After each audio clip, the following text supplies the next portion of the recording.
check. Oh wait, it might have been on the whole time. I don't know. Maybe not. We here now regardless.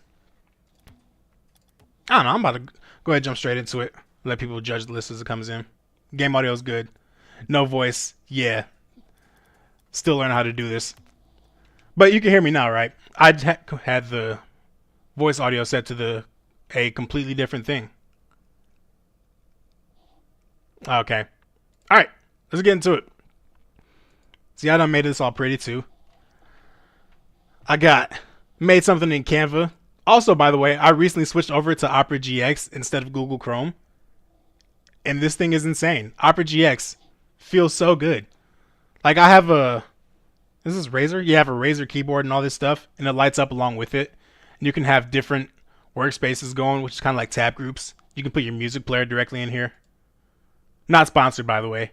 But golly, this just feels so good. I love everything about it. Yeah, let's get ahead. Let's go ahead and start talking about players. So, basically, if you look at any other sport in real life, not any other sport in real life, but like, especially American sports, I know is a thing. They have first team, second team, third team. And I wanted to do something like that just for the winter split.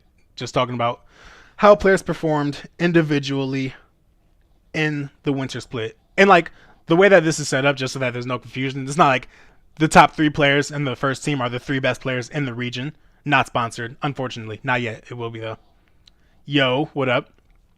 I feel like it's always really delayed with chat, and I can never really tell.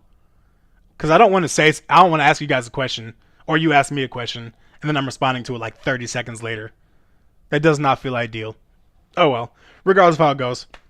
And also, I'm gonna, this will be in order for like best teams, best players individually, how they performed in just this split. The impact that they had on the team, how good they looked individually, stuff like that. And yeah.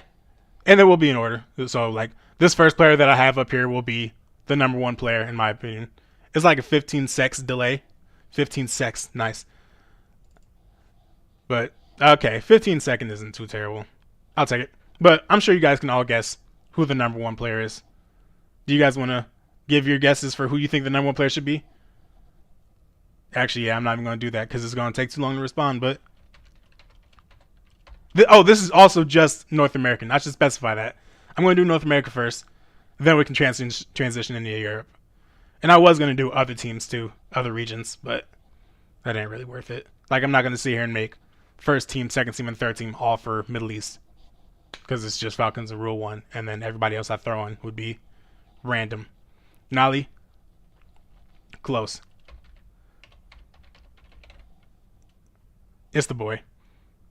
Honestly, Firstkiller's kind of gotten to that point where like LeBron was in the NBA between like 2008 and 2016, where realistically he was like the MVP every single year.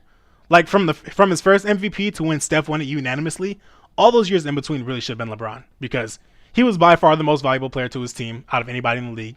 He was the best player in the league skill wise. Oh god, Streamlabs is back.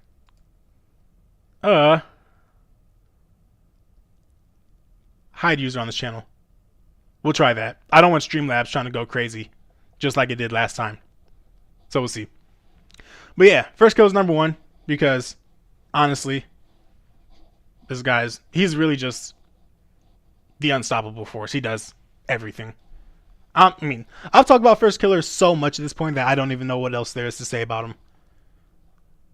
Like, yeah, ever since RLCS X, whenever he's on a team, that team is always in contention to be the best in North America because they have Firstkiller. Doesn't even matter who else they have on the team.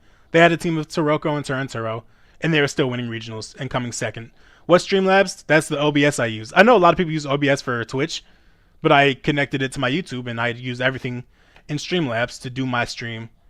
And I don't know how to get them to stop sending the messages in Streamlab, so I low-key just had to ban them from my chat. Which is awkward, but hey, it is what it is.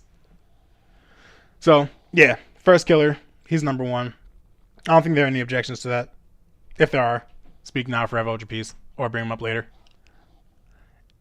Insanely good and very consistent. Yeah, like, Firstkiller, whenever he plays bad,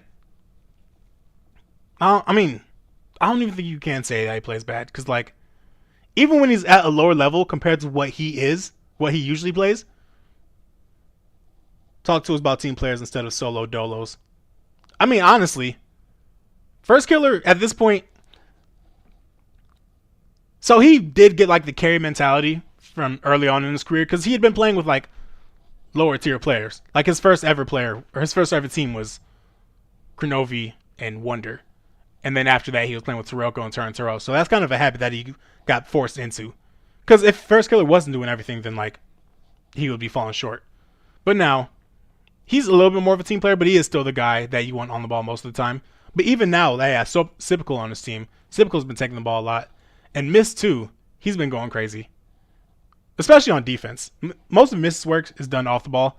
We can talk about him later. I'm not going to talk about Firstkiller anymore. This next one, this is going to be a fun one. I don't think people talk about this player enough. People recognize that he's good now. But this next guy, I definitely got him up there. Like the way that CRR has performed this regional, this entire split, has been insane.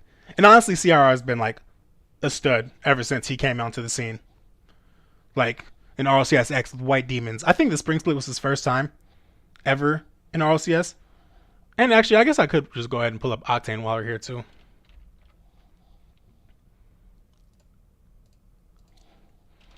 But yeah, because CRR is also second in Octane rating. I'm pretty sure he's second in goals per game. Or he was up there in goals per game. But yeah, he is like the offensive force for complexity, which is really what they needed before. When they had Razebull, when they had Razebull, AJG, and Shad, they were all pretty capable players, but nobody was the guy to. Razebull was really the guy to like take the ball and make something happen offensively. But Razebull is so well rounded that you don't want to shoehorn him into doing all the playmaking on offense. You want him to be able to make his impact on defense too. But then again, you had AJG and Shad, and neither one of them were really guys that were the guy to do that themselves, to really make plays for other people. AJG's gotten better at it, though. AJG's actually been really good for the entire split. For the entire season, really. I remember when they first dropped Shad, I was shocked. CR improved Cole so much. Yeah, no, he's the reason. Not the reason. That's not fair to say, but without him, if they still had Shad, of course, they're not even close. But this guy, CRR, he just does so much work on the ball. And he's a beast. Wait a second, did I? Why is Buddy in here? Oh, because minimum games. Well, yeah. All right. I feel like this isn't right. I looked at the list before and it was 22. Oh, 22, 23. Winter. There we go. Yeah, I was about to say, there's no way that Buddy's on that list. No disrespect to Buddy, you know. But at the same time, come on. So, yeah, CRR, absolute beast. He is going to pop off for the Major 2, probably. This is his first LAN, right? I know it's his first RLCS LAN, but I don't think he's ever been at like a DreamHack or anything. Yeah, no, because he came onto the scene at RLCS X. And there have been like hardly... Oh, no, Gamers 8. He did Gamers 8. Love CRR so much and Nolly back in RLCS X, and I'm riding high now. Honestly, this team, those two when they were together, they should have been a lot better. Because, what was it? It was CRR, Nolly, and Devo was the other person on the team? What was that guild roster back in the day? I'm curious now.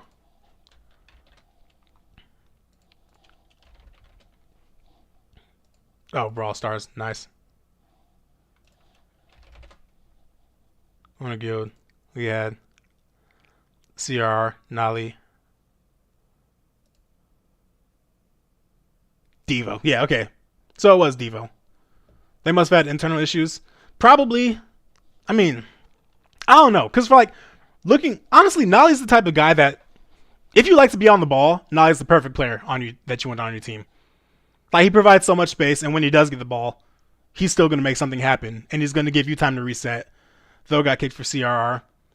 Yeah, I mean, there's really no... I mean, I guess even Devo is still pretty good. Nolly, CRR, Devo. I don't know why this team didn't work out. I should really go back and look at that. Because, like, on paper, this is the squad right here.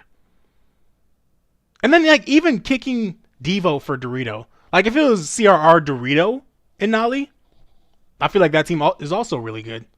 So, I don't know. Really curious stuff back then about why it didn't work out, but sometimes those things just happen. Personalities clash, people feel more self-conscious about how they want to play or how they feel like they should play or whatever the reason is. But yeah. Message retracted. I didn't even know you could do that. That's funny. Nolly knows when to play the team mind games and when to ball chase pressure. Exactly. Like Nolly, he's not as mechanical as anybody, but he has mechanics that can do anything you need him to do. But he doesn't flex them all that often because he has restraint and he has that self-control, which helps out Gen G a lot because when having Jack and Chronic on your team, they all pick their spots and they're just nuts. But yeah, we'll get to Nolly later. This was supposed to be about CRR. Gil did start to get good results, but they got significantly worse when Dorito replaced Nolly. Yeah, I mean, Nolly's just the glue guy. We were talking about that in my Discord, and like we were arguing who was like the biggest glue guy on the team. Third is one of the Carmine boys. Oh no, this is just North America. I should definitely say that. Actually, let me do this. Bang, bang, bang. North America.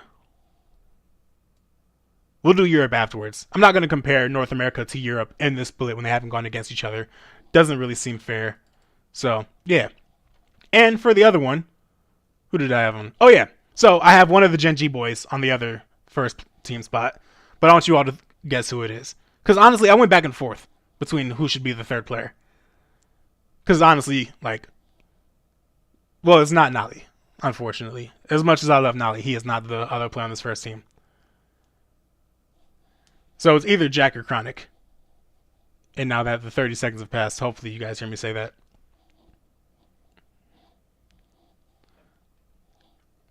Oh, actually, yeah. You guys are going to be giving your guesses. So while you're giving your guesses, I'm going to go ahead and type it out. Chronic. Up here. Yeah. Yeah, Jack. I mean, either one of them are good choices. Jack and Chronic are both insane. But honestly, I think the biggest difference, like, Jack, he helps provide a lot of the team structure. Like, he's always upfield, giving them an outlet pass when they're on offense. He's always receiving the pass. He's like a really good poacher. That's what he's developed into. He knows where the soft spot in the defense is. He finds it. Is my mic too loud? I see that I'm peaking in Streamlabs, so I hope I'm not screaming in your ears while I'm talking. It was not Nolly.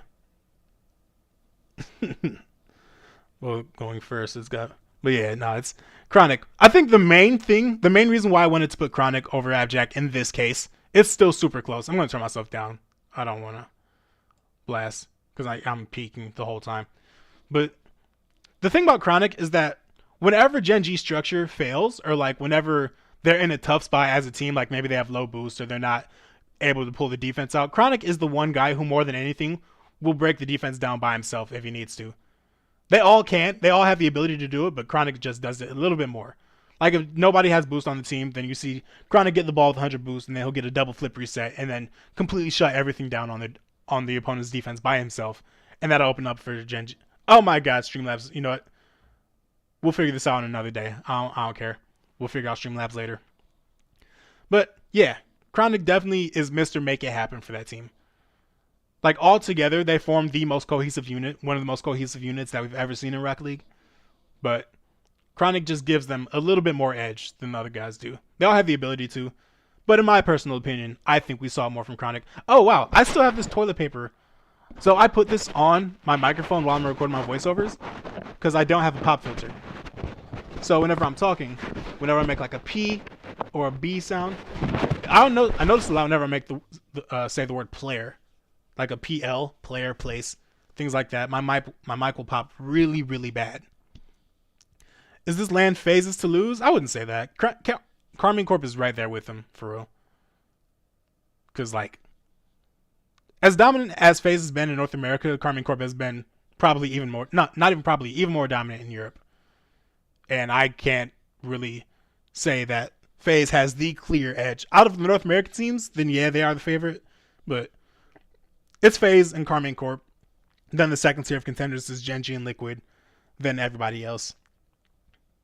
But yeah, no, I wouldn't say this is FaZe's to lose. But I will say this is the best chance that they've had to win a LAN since they brought in Firstkiller. So inevitably they're going to finish fourth again because that's how these things work. So since I was going back and forth between Chronic and Abjack, since I have Chronic as my last player on the second team, I'm sure you all can guess who my first player on the second team is. It's none other than Abjack, for pretty much all the reasons I just said. But yeah, we're talking in my Discord about who's mostly the glue guy for Gen G, and we all, like, of course they all do some of the gluey things like sacrificing team plays, and pretty much the way that I thought of a glue guy is like the guy that makes the structure work for the team. Like, who is enabling the team with their positioning. And a lot of the time that glue guy is the defensive guy, because whenever you have a really mechanical player who's making stuff happen on offense, then you need the glue guy to make that work, to hold it together. He needs to be the guy to play defense. But with Gen G, like, now he's the most defensive guy, but the way that Gen G likes to use passes and the way that they like to use each other on offense requires some really good offensive positioning. It's not just pretty much people making plays or just throwing one midfield pass when it's open. It's the whole team, like, constantly thinking about the next option. And I think Jack is always in the best position to enable that type of play style. So he's the quote-unquote glue guy. And I really want that to stop being an insult. Well, it can't stop being an insult until we get players like Jack who play that glue role and still make stuff happen, still make mechanical plays, still carry their own weight on offense and aren't just dead weight when they're not doing gluey stuff. So, yeah, definitely Abjack, second team. I had this written down. Who was next? I thought I had it memorized. Oh, yeah, no, I know who I had next. So this guy right here. So I have two Gen G players. So, of course, I got to have two FaZe players up here, too. I was actually nervous because when I was making these lists, I was like, oh, man, I'm going to have only players from, like, the same 2 or 3 teams that fill up all my lists. And I didn't know if that was, like, a good way to make the list, a bad way to make the list. But then I thought about League of Legends and how they do their all-pro teams. Check this out. Main wiki, League of Legends. Like, if you look at the all-pro teams that they do, it's, like, all the same team. Like, I remember, I think it was maybe last split, it was all 5. It's just all, 4 players. Like, their first team is Evil Geniuses, Evil Geniuses, Evil Geniuses, Evil Geniuses. And then one guy from under. And then on second team is Evil Geniuses. And, like, it does kind of make sense, too. Just because, I don't know. I don't know how to analyze League of Legends. I honestly hate League of Legends. League of Legends might be my least favorite esport. It's definitely my least favorite esport to play. Because the first time I ever played League of Legends, built my PC like 4 years ago. And I was trying to learn the game, playing different characters. And I had one more game before I had to go to work the next morning. It was like midnight. I was like, all right, I'll get in one more game. Maybe like 30 minutes, and then I'll be able to go to sleep. That next game lasted for 90 minutes. And it was the most insane thing ever. Because after, like, I want to say like 60 minutes, like, people were still fighting. And I was like, what's going on? So I went up to the Nexus, to the opponent's Nexus, and they had already destroyed all the turrets. And, like, they destroyed the turrets and then left the Nexus intact. So, yeah, I just destroyed it by myself and went to bed. It makes sense that the top teams have the best players, though. I think you're overanalyzing it slightly. Yeah, probably. But it's just, I was worried about it, so I was thinking about it. And, of course, you know, that's what I do. I analyze stuff. I just overthink things. I don't mind it. League of Legends sleepers to watch. Completely agree with you. But yeah. So, second team, Mist. And if I had a defensive player of the year of the split award, I would give it to Mist for sure. Because every time I watched FaZe Clan play, the one thing I would always watch out for is how would they play on defense when Mist wasn't back there. Because there would be times when Mist had the ball and he would take the ball upfield. And I would wonder, all right, so what's going to happen with FaZe on defense? Because Sypical, especially Sypical, he's been really antsy on defense. But Firstkiller kind of has that tendency too, where he thinks he has a chance to go for the ball immediately, and he'll take it. So, a lot of the times, when you're going to score on FaZe, it's going to be when Mist takes the ball up on offense. Because if Mist is back there, like, you're not scoring. And also, look at FaZe's defense now. Teams. Against. Like, it's just nasty. Nasty work. Complexity's doing really good too back there too, of course. And I'll talk about them in a second and who's the main contributor for that. But yeah, these guys, they just don't let anything by. If Miss is back there on defense, it doesn't matter how many shots you take. Miss is going to, he's going to lock it down, or he's going to slow you down long enough for Firstkiller to shut you down. And they just,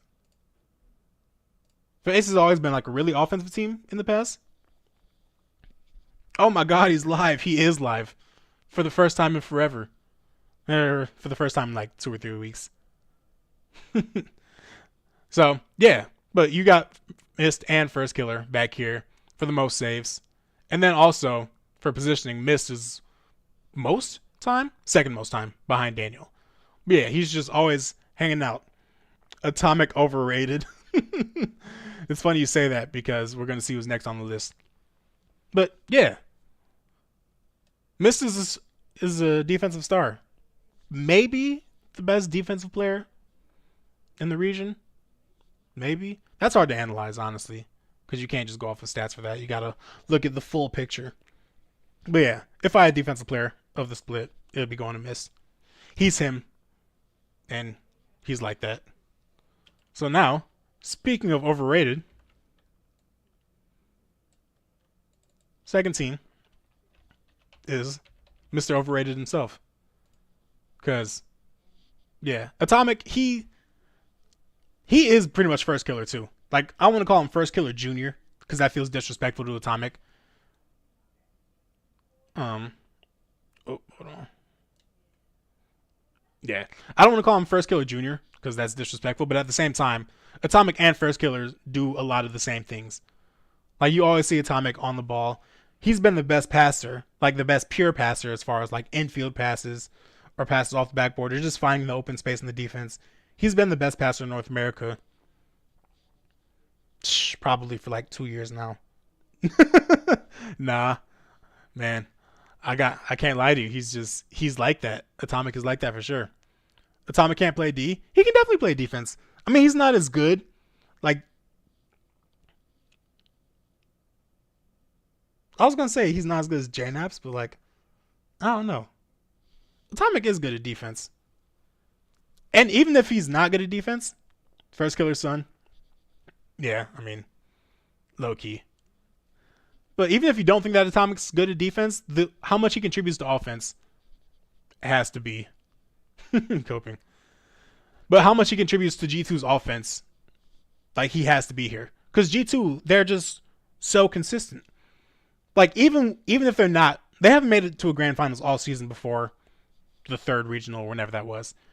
But they were never in doubt of making it to the major because they were just so consistent. They always beat the teams they're supposed to beat. Except for, like, what was it? Fall Regional 2 where they got upset and lost. Every bad LAN performance is Atomic flopping in D. Well, yeah, okay. I mean, I will say that he does have his bad moments on LAN, which is completely fair.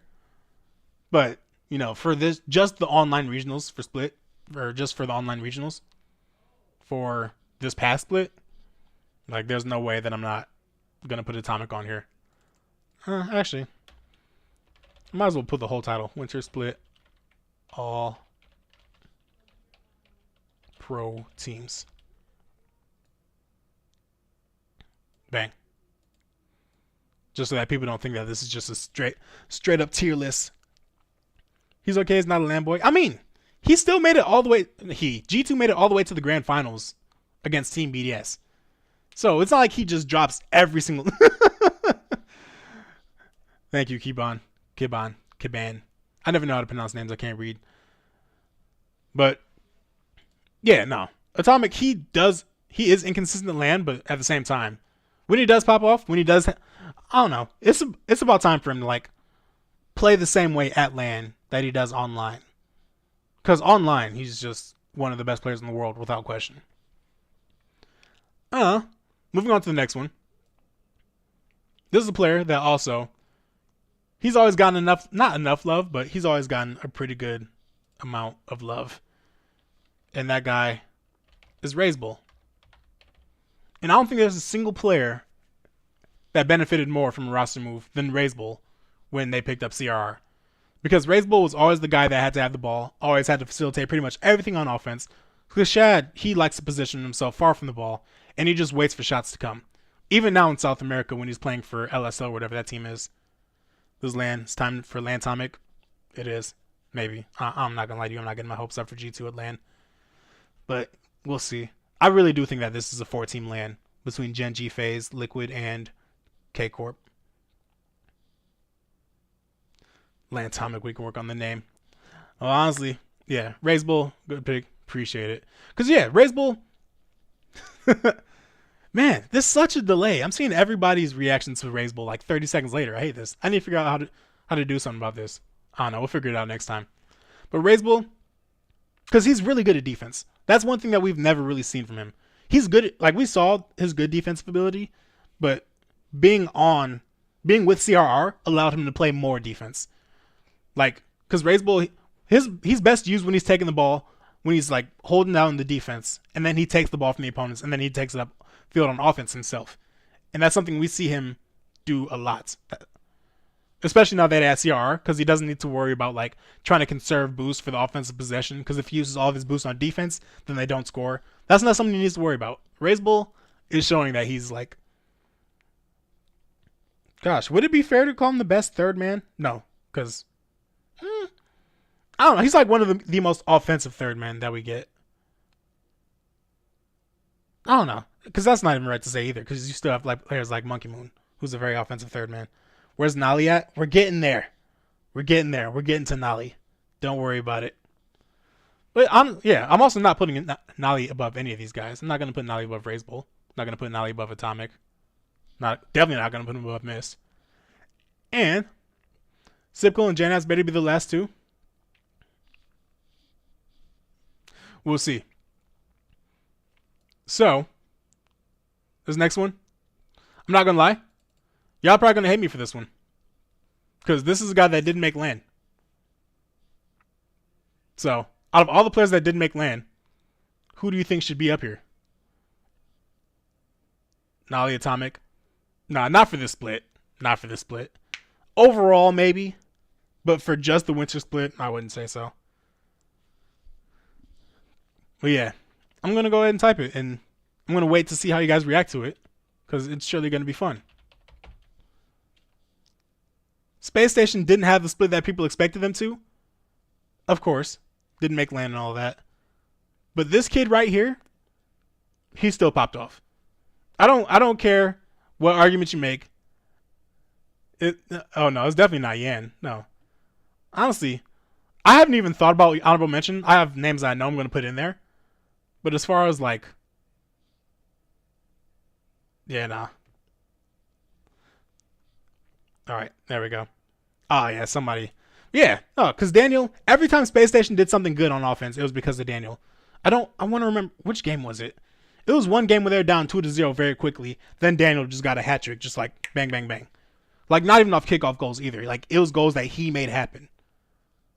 So, the way that Daniel carried Space Station on offense and defense and gave them a fighting chance at LAN. Because if they beat Dignitas, I don't know if they were guaranteed to be in at that point. They would have been ahead of Dignitas, but like, I think they still had to get some. Wasn't available to the 2 series versus us. That's fair. In that last series against the one that was for LAN. Love your vids so much. Makes me think hard about every player. I appreciate that. That's what I try to do. I want people to think about the game a little bit more. So last one's probably Sip then. No Nolly. See, that last third man spot. Oh yeah, but no. For Daniel though, he did kind of disappear against Dignitas. But at the same time, it kind of felt like everybody on Space Station disappeared. LJ was playing pretty good that series. Where's B mode? Oh man. Yeah. B mode. He's not on the third team. Unfortunately. Because Beast Mode, he played really well on offense. Beast Mode did all the work that he's supposed to. He's an honorable mention. I'll talk about Beast Mode later. So, I'm not going to lie to you. I went back on fourth on this last spot for like years. Because you have Beast Mode, you have Sipical, you have J-Naps. I even had Drees in here for a little bit because I thought Drees played really well. There are just so many different players.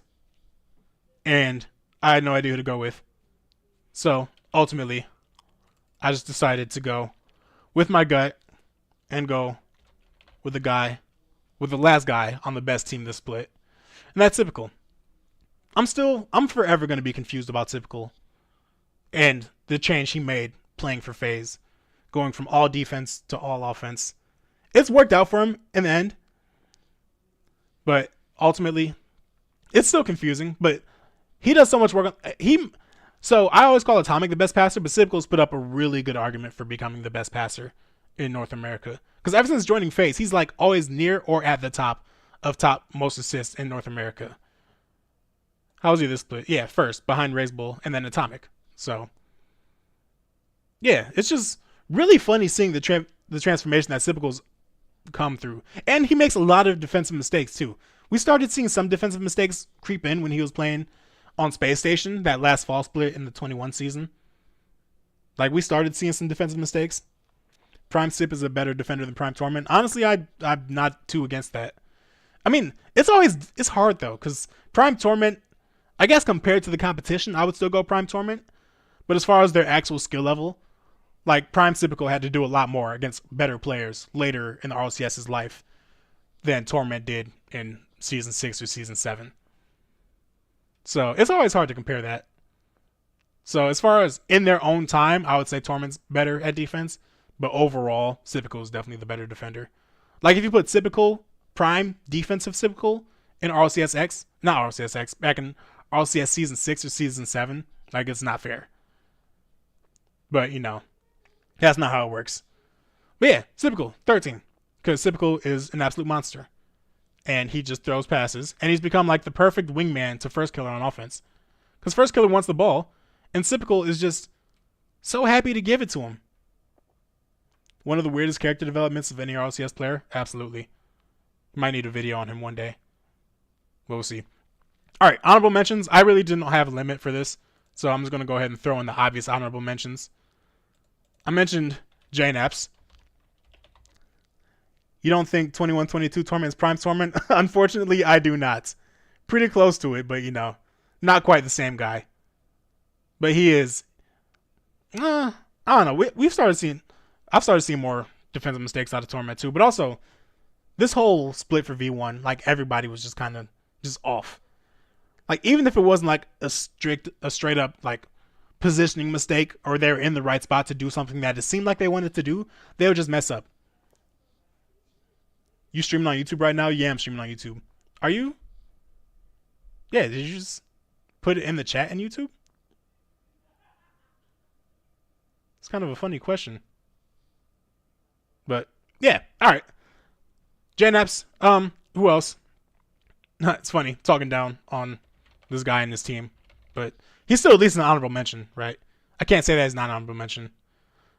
Actually, let me do this in order, because after J-Naps has to be Nolly, for sure. Because, like, it was really typical J-Naps and Nolly who I was thinking about most for the players that deserve to be in that last spot. Like, these three, well, these 8 were, like, all set. They were going to be on the list somewhere, just depended on where. The optic possibility for Calm threw off the mental for sure. Yeah, it had to have.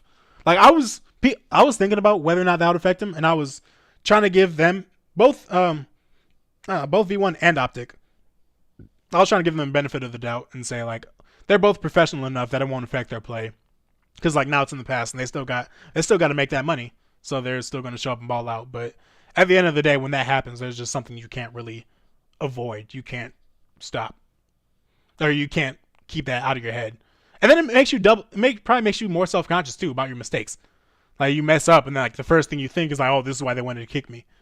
I'm sure that's not, like, exactly how it goes, but, like, you can't keep that out of your head. It's impossible. Next honorable mention. Magic Bear's going to go stupid spring split. I just know it. I believe for sure. Drees. Honestly, watching Drees has been such a fun development, because back when Drees was on G2, he was actually, well, no, back when he was on G2, he was all speed. Like, anytime he got the ball, it was like it was a constant race to the ball. He would hit it and then chase after it. Hit it hard, chase after it. And he would always be the first player to he would, like, win that race most of the time. So if he was hitting it into the right spot, then it would work out. But there was a lot of time when, like, it seemed like he was uncontrolled, honestly. But now, there's a lot of the time when he has space with the ball, and he'll just control it and do more work. Drew's got that dog in him, no cap. He does. He absolutely does. Because I think the main thing that made me realize how much more patient he's able to be is the last goal against Space Station when Drees got that midfield 50 against Daniel. And just the way that he was able to flip into the ball to keep, first, the way he prepared for the 50, he stayed next to the ball because he knew Daniel was coming. And then he flipped into it to keep it perfectly in front of him. So Daniel was completely taken out of the picture, and Drees still had like 50 or something boost and was taking the ball up the wall with nobody contesting him. And then LJ, I think, was rotating back. And then Evo just stole their boost and came back and demoed him. But basically, Drees showing that control, he did a lot of work. And Drees is really, really good. Probably a dumb question, but I don't know the rules for making all-star teams. Why not make a fourth team, fifth team instead of honorable mentions? So basically, the way that, I mean, I could. There are no real rules. Technically, I could. Matter of fact, that might be more fun. You know what? Sure, why not? But the reason why I did third teams is because, like, in the NBA, or especially in college, in NCAA, they'll do first team, second team, third team, and everything after that is honorable mention. So I was kind of sticking to that same formula. Because it would be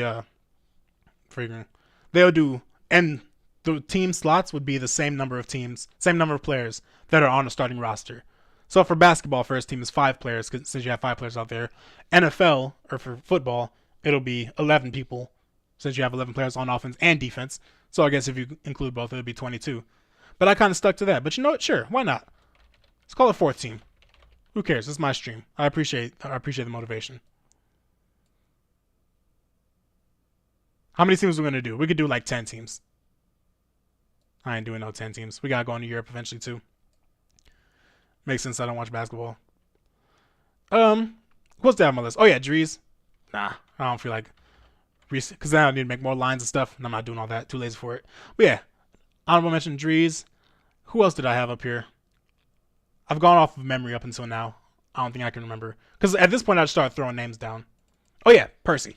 100%. Percy was a bucket for M80.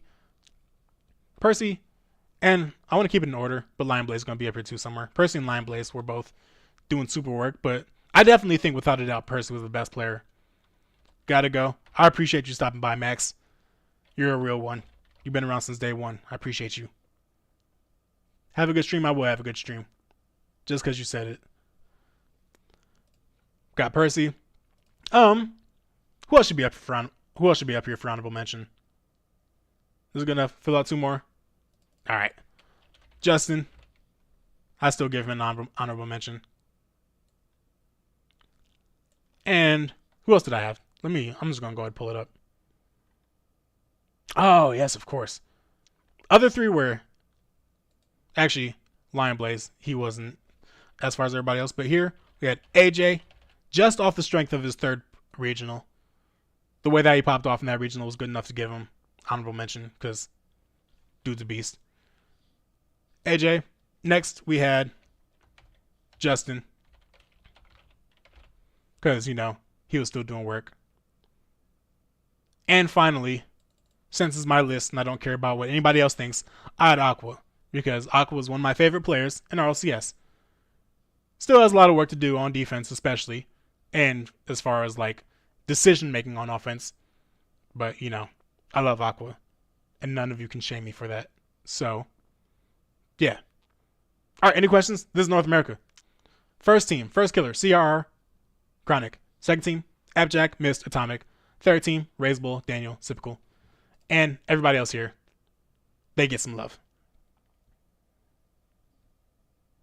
Justin in twice. Oh, yeah, Justin is in twice, huh? Justin's a beast.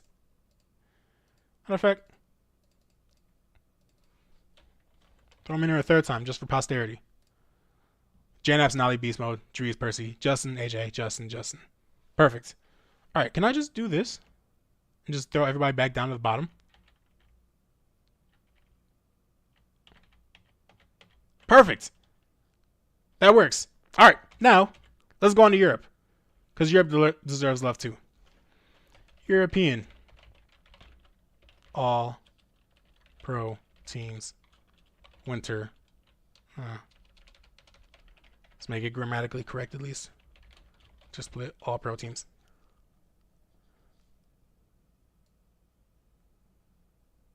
All right.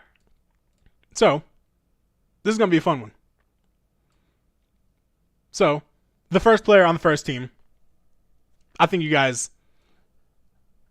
it was pretty much just as obvious as the pick for North America. Because best player on the best team, and he's pretty much the reason why that team is the best team. But the European Winter Split MVP is the boy, Firstkiller. Firstkiller, Attel, and Atomic. That's actually a very good guess. Very good guess. Firstkiller. I mean, oh yeah. Is there even anything less to say about Firstkiller at this point? I always used to say that Firstkiller was the most well-rounded player in RLCS in the world, but Firstkiller took that title away probably like during the winter split. Maybe during the spring split last season. As far as being well-rounded, because Firstkiller is a better defender than I think Firstkiller has ever been. All around, at least. So, yeah. Firstkiller is him in Europe, and that shall continue until morale improves. Next. Pretty obvious pick right here. And if you don't know that it's obvious, then you should know that it's obvious because Atomic is him. Excited to see Firstkiller play at LAN. I'm excited to see them play too. I want them to do well this LAN. I don't want them to get knocked out in in quarterfinals again, because they don't deserve that. This is a team that's capable of winning LAN. So losing to a moist team in the quarterfinals, who they like outpace. Firstkiller is the best defender ever, Time Lord. It's a very funny name for him. I feel like you can't give Time Lord to a player that young. Like that title needs to go to somebody like Garrett. Garrett has to be Time Lord or something. Can't be Time Lord if you're 16 years old. That doesn't make sense. You don't even know the concept of time yet. But yeah, Atomic. I think I talked about Atomic for like 30 minutes last time I was streaming. But yeah, he is the best Spanish player ever. Is that even controversial? What are other good Spanish players?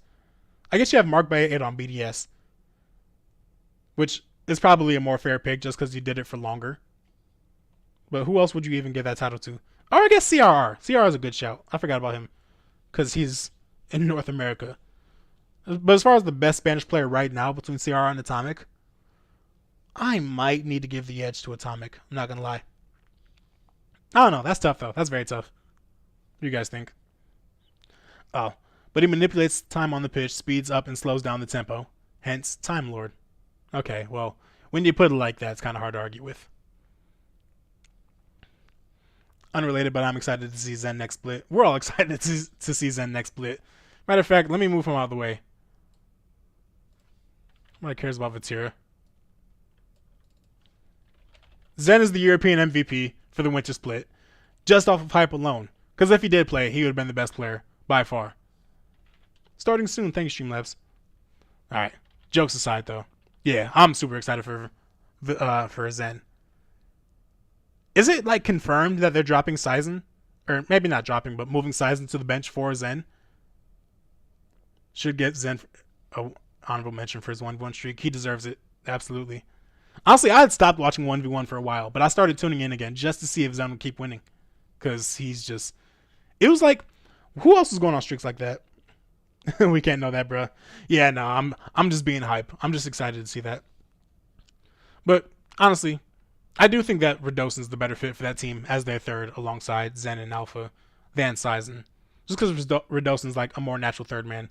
Even back on the Atlantide Wave days when it was him, Radosin, Sizen, and Prime. Like Radosin was always the defensive guy. Alpha has that dog in him. Absolutely. Yeah, no, that's the tough part about it. Sizen is still very good. But somebody has to go. Because you're not going to leave Zen on the bench. Doubt it'll be Alpha. Yeah, if they bench Alpha, that's like 2 steps forward, 2 steps backwards, low-key. Like, you get a player like Zen so you can pair him up with Alpha, not so you can replace Alpha with him. So hasn't had a good win streak compared to Fall, though. He absolutely did. He absolutely did. Like that's the reason why they're in the major. Because the whole team was pretty shaky in the fall split, but Sizen was probably the worst player. But also Radosin popped off a lot too. Radosin had a really, really good winter split. Like there are times when he looked like the best player on the team, without a doubt. I'm not saying that he is the best player on the team, but there were times when it looked like Radosin was going to be the guy to take games over for them. It's here, Atomic. And this last one. So, when talking about Team Liquid, I always see people talking about Atto, which is completely fair. He is the most mechanical player on that team, although they're all insanely mechanical. But he's like the speed mechanical one. Chronic does like the slower mechanics from the third man spot after Atto and Oski have done their damage up front and the defense is low on boost. Show me Atto. I'm not going to show you Atto. I'm showing you Oski. I like Oski. I like him a lot. That guy is a scorer. A scorer at heart. He just gets buckets. And if you know me, if you've like followed me for a long time, then you know that I'm always partial to the bucket getter. I was a huge Ronicky fan. Still am a huge Ronicky fan. I'm a huge Hawk fan. Still am a huge Hawk fan. But like, actually neither one of those players are really even in RLCS right now, which is kind of sad. But if you get buckets better than anybody else, I'm going to like you. Like, I'm going to be a huge fan. And Oski is that bucket getter. Hey, homies, popped in late and need catching up. Is it expected Vital to use Zen for the major? They cannot use Zen for the major because you still need to use the same team that you played the regionals with. And since he was banned, he was never signed up for on Vitality's roster. So, yeah, I'm probably answering that question like 30 seconds later. And after 2 or 3 people in chat already answer it. But, yeah, they can't. But they will use him in the spring major. Because, you know, they're going to be there. Let me raise this up a little bit. Second team. Wait, why did I do that? It's unnecessary. Second team. We got Squad. You know I can't stay away from K-Corp for too long. You were very close to the original guess. Bro, Oski's goal against BDS when they didn't challenge that you analyzed your goals was so good. Yeah, actually, that was Atto's goal. Atto scored that goal. I thought it was Atto. Wasn't it Atto? But, yeah, exploiting their weakness perfectly. Yeah. BDS, they just... I don't know if they just got used to having Mark on the team. And, like, extra in Mark... and extra in, what's the other guy's name? Monkey Moon didn't need to challenge early like that. And they just never got into the habit. Because when Seiko was on endpoint, he wouldn't do that either. That was always relating Wave's job. He would be the guy muddying up midfield, making things awkward for them, while Seiko could go back and get full boost and recover for the next offensive push and have 100 boost instead of using his boost on defense. Oh, really? I'm pretty sure it was Atto. I thought it was Atto. It might have been Oski. I might be getting confused. But, yeah, no. Itachi. Itachi, he's had a similar character arc to, like, Sypical, where we've seen his playstyle change. But, unlike Sypical, I didn't find Itachi's playstyle change completely annoying. Oh, let me just... Did that show up? Oh, wait. Ah, okay. Had to check Discord. But yeah, Itachi, he was always like one of the best passers. I had him like 1 and 2 with Astro for the best playmaker in the region since RLCSX. And actually, Itachi really benefited from having Ronicky on his team because that whole offensive setup was just Devo makes the save on defense, Sip catching strays for what? I mean, I talked about Sip not too long ago, so it's not necessarily a stray, you know. It's kind of like the second round of the drive-by. I shot him once, then I'll turn the corner, they think I leave, and then I come back around. I'm like, where's Sypical? Has he gone? Get him again. It's kind of like that. Not really a stray, you know. But, yeah, Itachi was a great passer, was the best assist man, was always on the ball. In fact, I think he's still, like, number 1 for closest average distance to the ball. Let's check.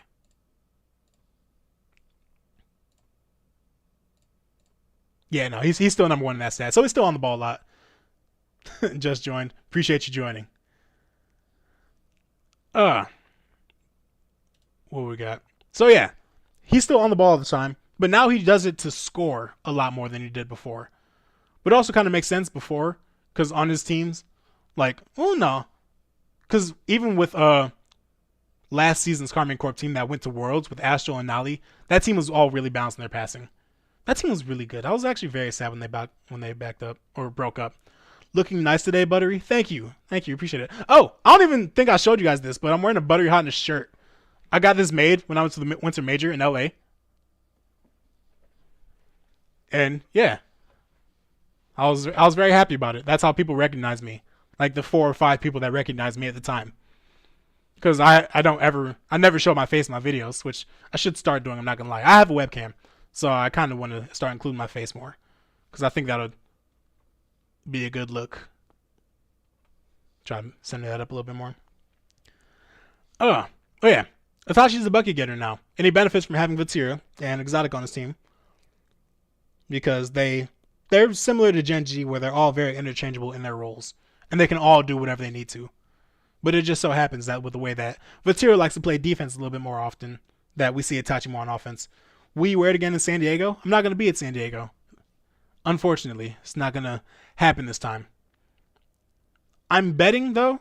Well, I'm guessing that the next major, the spring major, will be in, will be in North America, since Worlds pretty much has to be in Europe. It would be very dumb if Worlds wasn't in Europe. Which means that I'm betting the spring major will be in NA, and probably on the East Coast. So if it is, I will be there. Because I live in Michigan. I'd rather travel to the East Coast than the West Coast. Although if I'm hopping on a flight, it's the same thing. Which Oxygen player will make second team? I'm guessing Rise. It is not Rise. Rise isn't on third team. We'll talk about that later, though. Second team.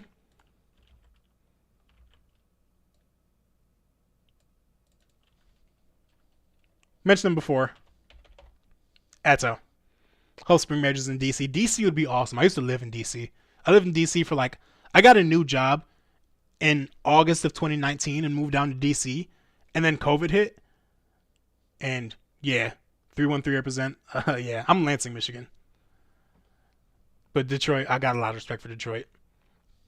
No Rise, huh? Yeah, no Rise. No, Rise is not in here. Where's Oxygen? Oxygen's coming, man. Oxygen's coming. But yeah, Atto. Because the 1-2 punch for Liquid's offensive attack, which is the speediest duo in the world between 2 players. Matter of fact, check this out. Look at their average speed. Where is it? Movement. Sort. Bang. Bang. Charlie Beast first? I didn't even realize that. What the heck? Okay, well, let's do this. Let's get Charlie B out of there. With a reasonable sample size. Bang. Bang. These dudes just zoom all over the field. And they just wreak havoc on defenses. It's insane. They're very, very good. So, I couldn't have one up here without having the other one too far behind. And honestly, they're really interchangeable. Like having Atto up here and Oski down here, I wouldn't argue. Honestly, in my opinion, I wouldn't even be mad at an argument for Akrana being the best player on the team. Because he's the most defensive, but he's just as mechanical. And honestly, it's funny because Akronic plays like a veteran. He plays like the guy who's playing behind 2 rookies and just does everything he can to keep everything together while still making plays himself. And usually that's something you see out of an older player, especially a defensive one, like someone like Torment or something. Or it's another good example. I guess Mist wouldn't be one since they're all the same age. But regardless, Akronic plays like a seasoned veteran because he has a lot of restraint. Because he's just as mechanical, but we don't ever see him zooming all over the place. Well, not ever, but we don't see him zooming all over the place as often as these 2 guys. Which is important because since he doesn't do that, these 2 are able to run wild and they don't overcommit too often. They still have their times when they overcommit, but it's not as bad as it should be, or as it could be. That's the better word. Yeah. Also, Oski's the go-to shooter, and Atto's the go-to passer. That's the funny part about it. I mean, they're both very good at both, but you got Oski up there for shooting, for goals. And, Atto's actually a little bit farther down than I thought. I thought he was farther up. But still, most assists on the team, and not nearly as many goals as Oski. Big difference there. Will BDS make spring major? I'm not betting on it. I'm not gonna lie to you, man. I'm not betting on it. Okay. Next. God, who do I have next? I had my North American list memorized, but not this one. Oh yeah. Oh yeah.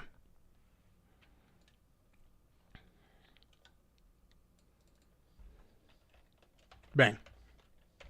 The man leading the Vitality comeback, taking them to the Winter Major on his shoulders.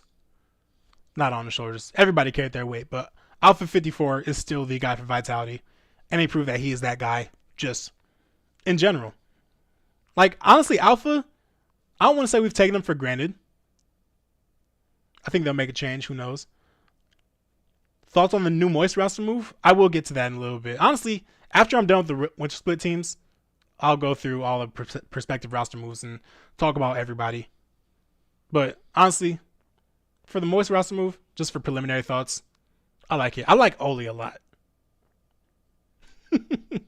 No way, no Oxygen in the second team. Yeah, no, I mean, gosh, Rise it's been really, really weird. Actually, so we can go ahead and jump straight to Oxygen now, because on my third team I have Archie. But like, it's been so weird watching Oxygen, because Rise has always been the guy that's like, I'm going to be up front playing offense all the time, and he's going to be the one causing havoc for the opponent's defense. He did it for, yeah, that's pretty much all he did for Moist. Like, he would never play defense at all. But like now, and then coming to Oxygen, Archie said, oh, I like being the support player. I like being the guy that can support his teammates while they go off, and I just make sure everything goes well. And like, that has not been happening. Like, Archie is still just as offensive as he's ever been. And honestly, Rise has been pulling back a lot more too. Like, even for positioning. Oh no. For positioning, so he's still positioned very offensively, but he's not getting the production that he did before. Because before, like 0.68, that's still good. But we're used to seeing Rise have like at least 3 goals per game, at least 0.8, or 3 shots per game, 0.8 goals per game. And I was really expecting his numbers to skyrocket, him and Joyce. I was expecting them to both be like number 1 in scoring. And I even predicted that I think Archie will lead Europe in assist and in shots, or in assists and saves. Because I was like, he's going to be the guy back there supporting Joyous and Rise while they do everything on offense. And like, we still have Archie like taking all these shots. I mean, honestly, they're just a really offensive team in general. I don't know. It's just, they're still really good because Archie's still a beast, Joyce is still a beast, and Rise is still a beast. So even if they're not playing exactly the way I thought they would, they're still very solid. Let Monkey slip into Extra's role and have Seiko play a Meki second man. That's very, very difficult to do. Extra's role is so hard. I don't think that's just the thing that you could just say, oh yeah, let's have this guy play like Extra. Because Extra, what he does is so insanely difficult. And Extra looks like the weak link just because he doesn't do as much on offense. You know, whenever the team, or whenever like huge players are happening on offense, they're being created by Monkey Moon or Seiko. But like Extra, like Team BDS was good because of their defense, and Extra was arguably the biggest part of that. So I don't think you could just, and plus Monkey Moon, the reason why Monkey Moon plays the way he does is that after he makes a save on defense, he can pick up the back corner boost and he can move up on offense. But in Extra's case, if he's sitting there shadowing and trying to corral the other team, you're using boost on defense to do that. So then by the time you do that, by the time their possession's over, you're low on boost and you're trying to corral the next possession while they're going to steal it. That's like kind of a difference. Monkey, for making saves on defense, you can conserve boost while you're doing that. You can like sit in goal or sit near the goal with a high boost tank, and when you make the save, you don't use too much. So then you can use it all on offense. But when you're coming back on defense trying to shadow, you can try to conserve boost, but you're still going to end up using more because trying to control the situation, you need to use up that resource. So if Monkey Moon did slip into that Extra role, then I don't think he'd be able to be nearly as effective on offense, or at least not as often. He would be sacrificing a lot of possessions if he did that. Also, just to mention the fact that like I don't even know if he could. That's really hard to do, especially now in BDS's case when they don't challenge at all. So when Extra is shadowing and playing defense like that, they just have all the room in the world to work with instead of Mark going in and challenging them to make their possession harder and make Extra's job easier. Like, I don't think that's something Monkey Moon could just slip into like it's nothing. But maybe he could, you know. Maybe I'm just underestimating Monkey Moon because dude is a beast. All right. We had Archie. Going back to the list. Oh, yeah. Here we have Exotic. Carmine Corp was just way too good for not include all 3 players. Like, they all deserve to be up here. They're all insane. They all do everything. Exotic is still one of the funniest stories that we have this season in RLCS.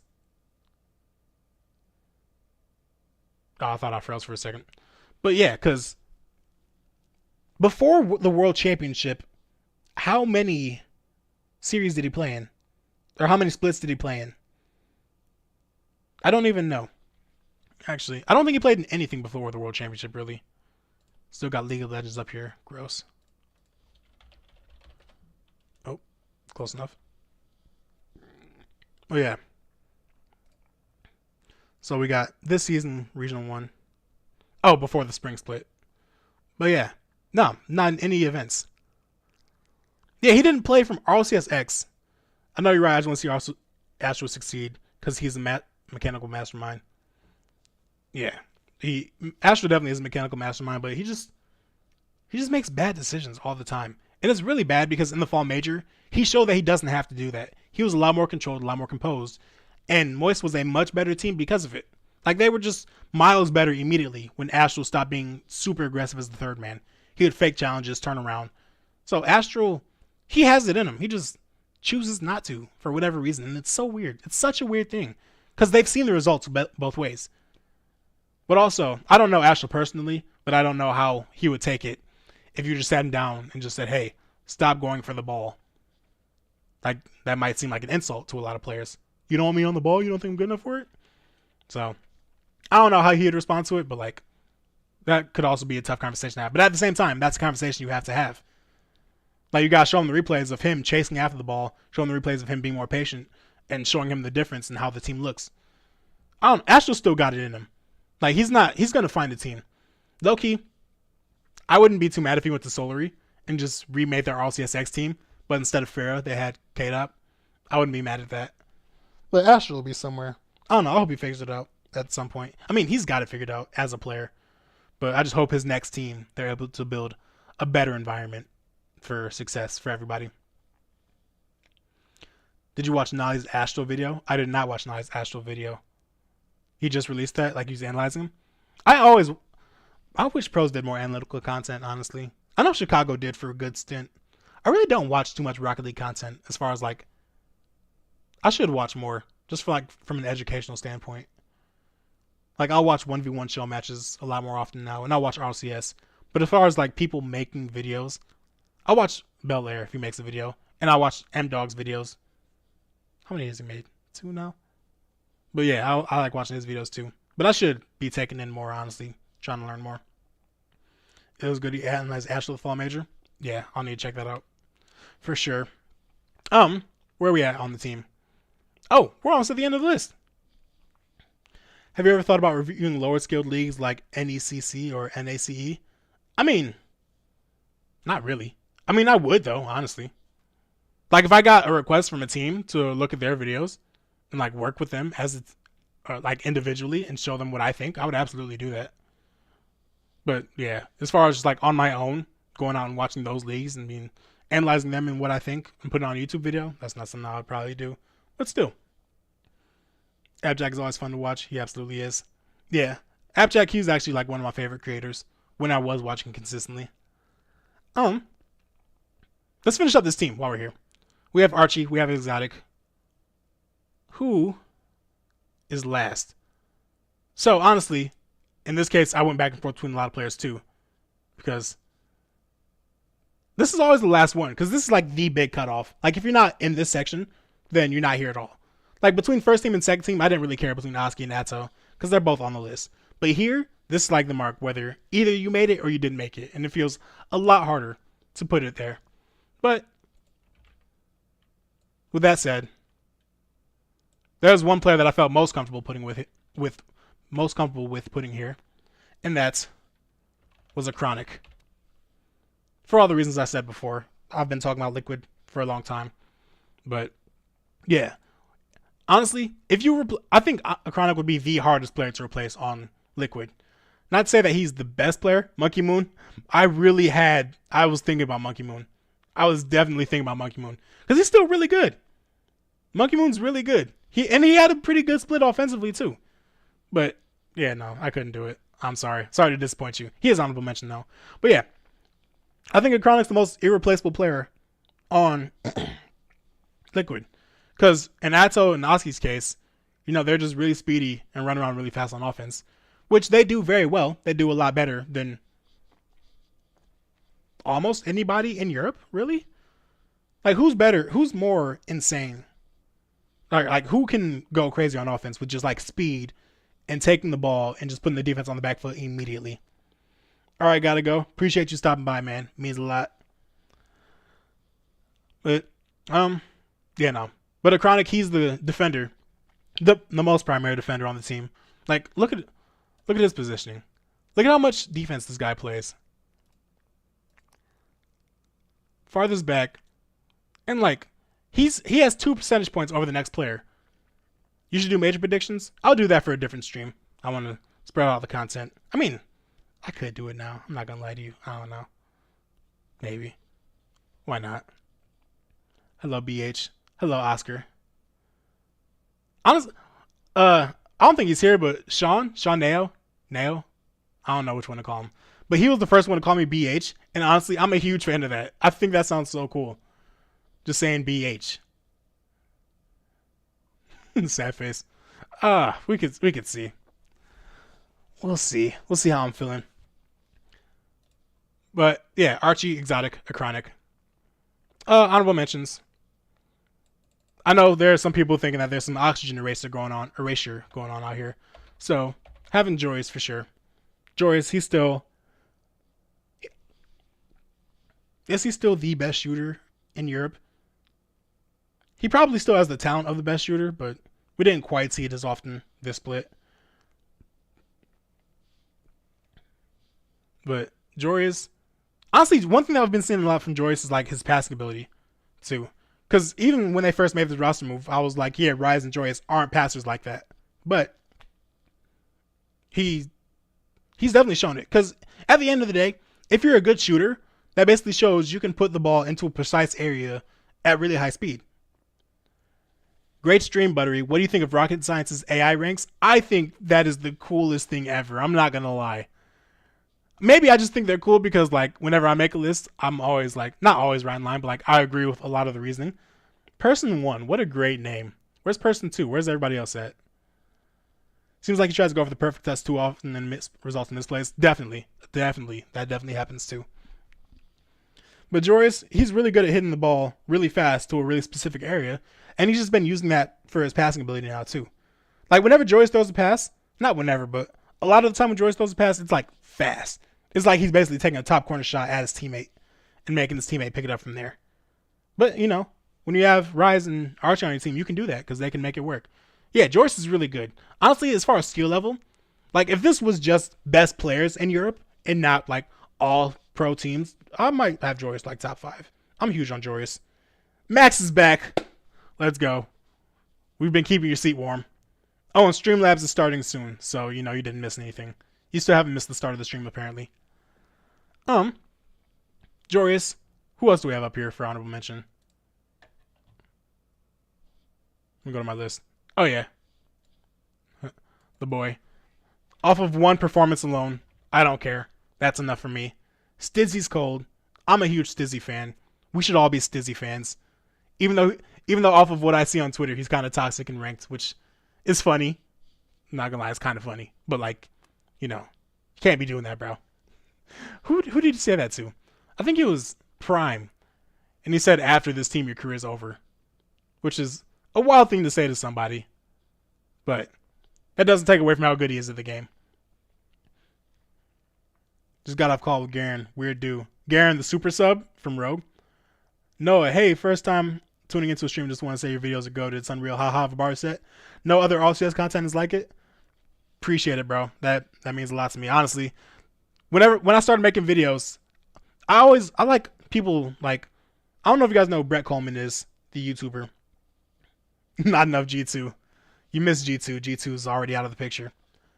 But Brett Coleman, he makes like analytical videos on NFL. And I wanted to find somebody that kind of did that for Rocket League, but no one really did it quite to that same style, to that same degree, I guess. But yeah, I wanted to emulate him in my videos. Rise is missing. I'm not as big on Rise this split as a lot of you guys are. Am I missing something there? Was Rise just like popping off and I just wasn't feeling it? I was kind of underwhelmed by Oxygen's performance as a whole. Because are they coming into this major as the 4th seed? No, Vitality's the 4th seed and G was the 5th seed. Oxygen's 3rd. But I don't know. I just was not feeling Rise. I mean, he's good enough to be Thinking Basketball. I've heard about Thinking Basketball. Never watched their videos though. I'm not as big on basketball as a whole anymore. It's been annoying me. Appreciate that, Noah. But yeah, I mean, Rise is honorable mention. Like, he was going to be here. I'm going to put a couple other players before him. Actually, looking at my list, I don't think I do have anybody else before him. Yeah, Rise is next. Bang. I don't know. I'm not as big on Rise as everybody else. Or not everybody else, but as a lot of you seem to be. I don't know. Maybe I need to get back into the replays. Yeah, they're good, but not K-Corp. Like, honestly, what Team Liquid was to split, that's what Oxygen was really supposed to be. Like, they were supposed to be the team going neck and neck with K-Corp to put them, like, fighting for the #1 spot in the region. Squidge Rugby. But was old Oxygen better with Oli? Huh. Just because MSU laws doesn't mean basketball is worse. That is so crazy. I mean, I'm not even an MSU fan like that. I'm just bigger, and I'm bigger on Michigan for real. I cheer for both though. I did used to work for Michigan State. Yeah, Cat Dad, you gotta send me some links. You got all the analytical stuff apparently. I need to learn. Yeah, Rise is up here. Who else we got up here? Quadrant Boys. They deserve some love. EXO. And I also got Cash. Could put Wave up here too. I don't think I'm going to, but you definitely could if you wanted to. I wouldn't argue against it. Wave is a beast, especially with how he played in the tiebreaker. That game 5 and that tiebreaker between G1 and Quadrant was like one of the best games, one of the best individual games of the season. Oh my god, I forgot Monkey Moon. You're right. I completely forgot about Monkey Moon. Now Monkey Moon's here. Everybody else gets demoted to tier. I completely forgot about Monkey Moon. He's on the list and everything. I just skipped right over him. After I talked about him, I didn't say anything. Yeah, no, Monkey Moon's there. Because Monkey Moon, as disappointing as BDS is, Monkey Moon's still that guy. He's like their version of Justin. The team's underperforming, but I don't think Monkey Moon or Justin ever really lost a beat. Jack was second team in North America. He's like that. Tox is also up here. One thing that kind of took me by surprise is how much Catalysm fell off this split. Because Tox played really, really well. Rise is a land merchant this major. That is very true. Yeah. Gosh, I completely forgot about that. I haven't mentioned that in my video. That's the biggest thing about him coming to the team. When they make land, Rise pops off. Who else do I have? Joyo gets an honorable mention. Because Joyo's still really good. And he played well. Even if Moist as a whole was... I don't know. Moist was kind of what people should expect of them to be. Press send too soon. But, yeah, no. Like, everyone was, like, so disappointed in Moist. And they're like, oh, they're having such a bad split. But, like, realistically, like, you're not going to drop Rise and stay just as good. Like, that's not going to happen. Well, not drop, because he wasn't dropped. But you're not going to lose Rise and stay just as good by picking up Juicy. Like, Juicy's a good player. He'll get there in time. And honestly, he was getting there throughout the split. What do I think about Astro getting dropped? Honestly, that seemed like a move that was like mostly based on mental. Just like from an outside perspective. Because, I mean, but also at the same time, Astro was the player that didn't have a lot of restraint. But actually, yeah, let's finish up this list and talk about some roster moves.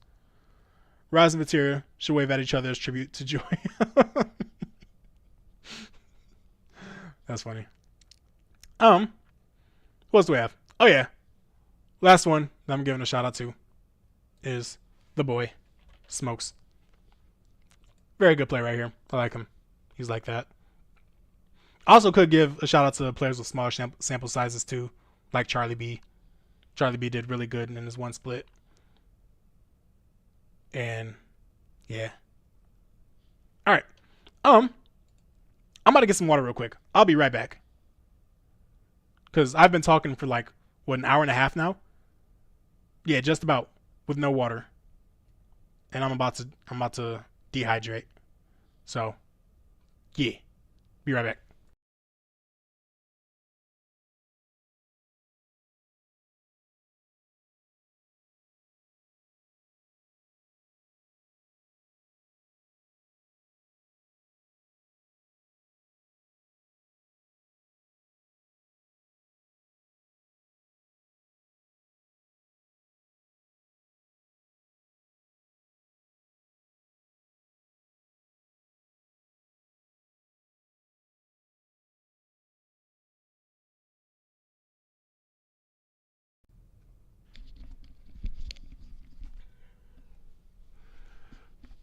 My water bottle was actually already full.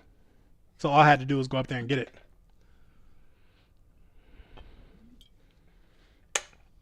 Rise is the land merchant. I think this major will help determine whether Oxygen made the right call in replacing Oli with Rise. Yeah, for sure. I mean, when they made that move, they had to have their eyes on lane. So, I think they'll do well. That was, yeah, no, because my water bottle was already full. I forgot that I filled it up before the stream, and I just didn't bring it down here.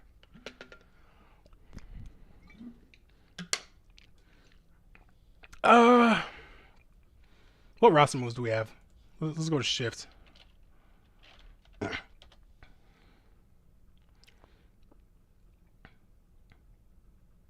This, I'm really curious about this. Well, actually, no, I'm not as curious anymore. Because when they first mentioned Oli as a part, bro, teleport. But when they first mentioned Oli being like a player that they were looking at, I thought it was like him a done deal. And I was like, okay, well.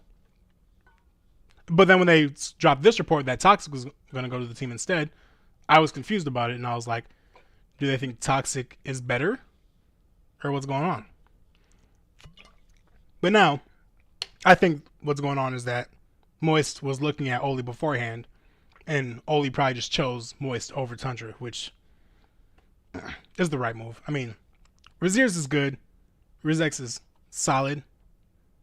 Now he's like a glue guy in the bad sense, I'm not gonna lie. He's European Sirocco, which is good. Like, you can make RLCS, you can have a good team with European Sirocco. But as far as like being the best team in the world, which most teams want to be, I don't think you would ever get there with a guy like Rizex on your team. It's kind of mean. But he's good enough to get paid, which is really what matters most of the day. Oli got a better offer. Yeah. So I need to go back and look more at Toxic, because besides like the little clips that I saw of him when I was making my recap videos, I didn't really. Also, I want to ask you guys, how do you feel about those recap videos? My RLCS recap. Do you think it's cool, or would you rather I just... Because the main reason I wanted to make those is because I wanted to have something coming out weekly. So would you prefer that I keep making those, or would you rather see something else for the weekly video? Because it's different from what I made in the past, but like, I don't know. I don't really know how I feel about it. I was thinking another thing I could do is, like, after majors, I always make those videos that are like 5 things I like from the major. So I could just do those after the regional. You like them? Okay. That's one person like. Watch most of everything RLCS related, but I still watch them, so I also like this. Love them. Alright. Okay, the recap stay. I just want to make sure, because I didn't know if they're like getting too stale or too stagnant. Like just doing the same thing and over and over again. Are they too long? Are they also too long? I'm honestly, even if you guys don't think they're too long, I might shorten them anyways. I don't think those videos should be more than 20 minutes. That's kind of ridiculous, in my opinion. Can we do major predictions? You know what? Yeah, we can do major predictions.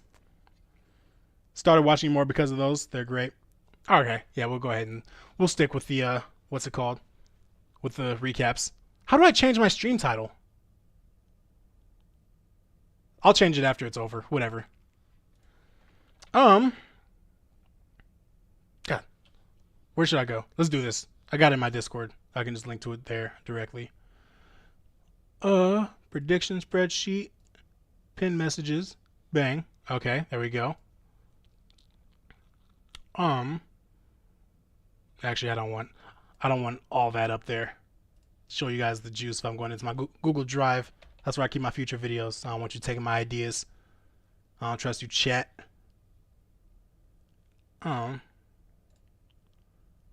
File, make a copy. No, don't do that. Make a copy.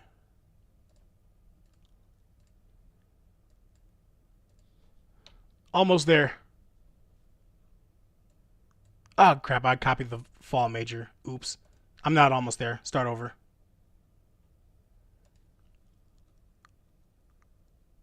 File. Make a copy. Do. Also, I have chat covered up too, so I can't see it. My drive. Put it in there. Bang. Got him.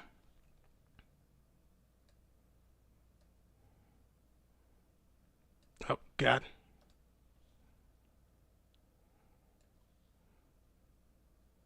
There we go. Okay. Opera GX is weird sometimes.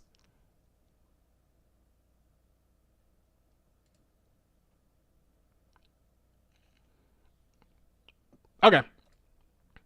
Main event. Let's get into it. Let's get into the fun stuff where we can all look at the receipts after the major's over and laugh. FaZe Clan G1. I'm not gonna lie, I don't see FaZe Clan even coming close to losing any of these. Like, I'll give G2 a game, but no, because it's the group stage and things can happen. But yeah, that'll be 3-0. But yeah, no, FaZe Clan, they're up there. FaZe Clan's up.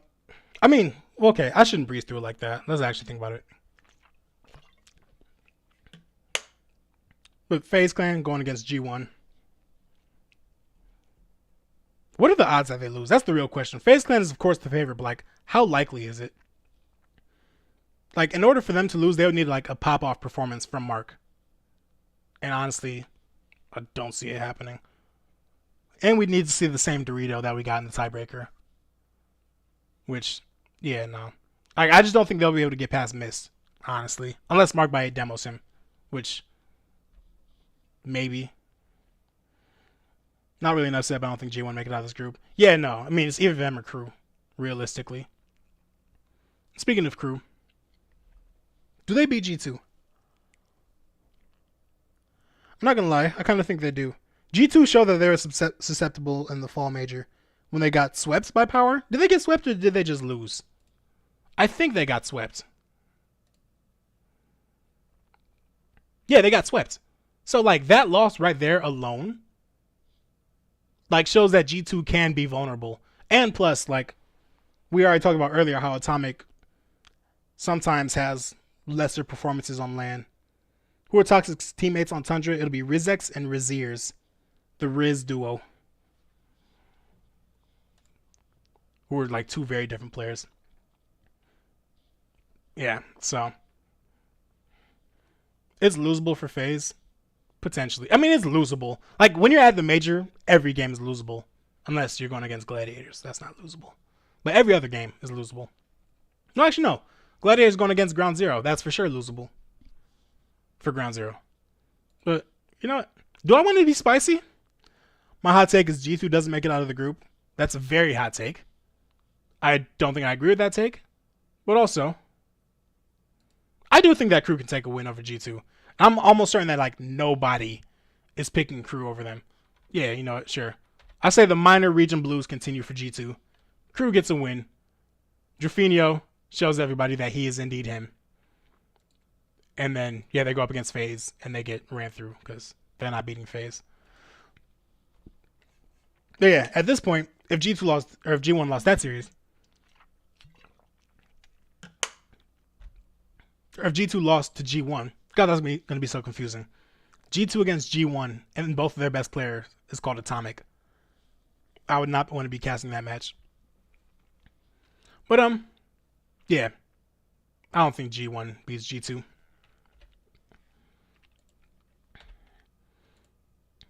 And now, do Crew beat G1?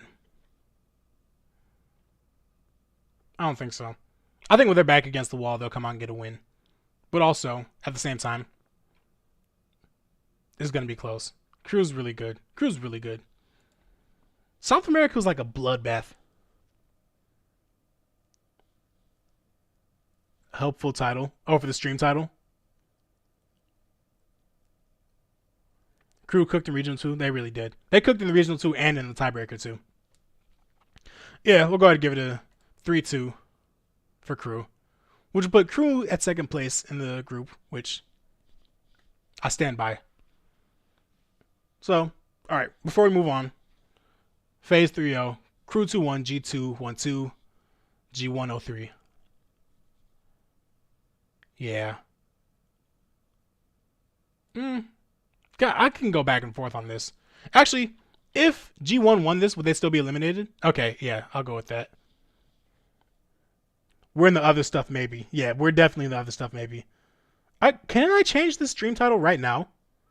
I feel like I should be able to. Let me open up YouTube Studio.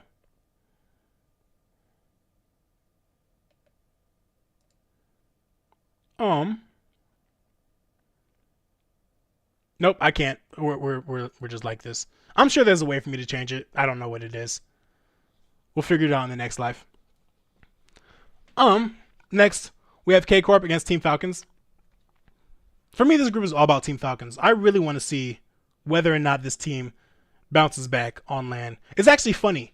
So, I was watching the Spring Major with my brother Alex, and he doesn't watch Rocket League like that. Like, he's not big into Rocket League. He played it, but he wasn't ever into the esport like I was.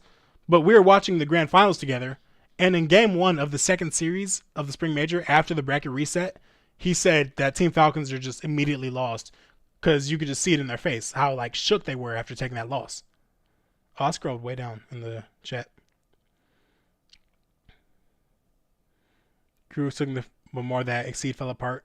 Yeah, I mean, that's fair to say too, but I think that tiebreaker was more so. I think it was more so. God, Crew winning than Exceed losing it. KNS was horrid. Yeah, I mean, that's definitely fair. I think Crew deserves more credit than Exceed deserves blame, but you could definitely go either way with that. But yeah, no, Team Falcons, they were just shook after they took that first loss in the series, the close loss, and then they got swept after it, and they haven't bounced back since. Didn't make it to the top 8 in Worlds, didn't make it to the top 8 in the Fall Major. They got 1-3 actually, and their only win was. What was their win? Oh yeah, James Cheese. And even that wasn't very convincing. All 1-goal games. So like, the question is, will they bounce back? Well, they won't bounce back against K-Corp. That's a sweep. Vitality versus Dignitas.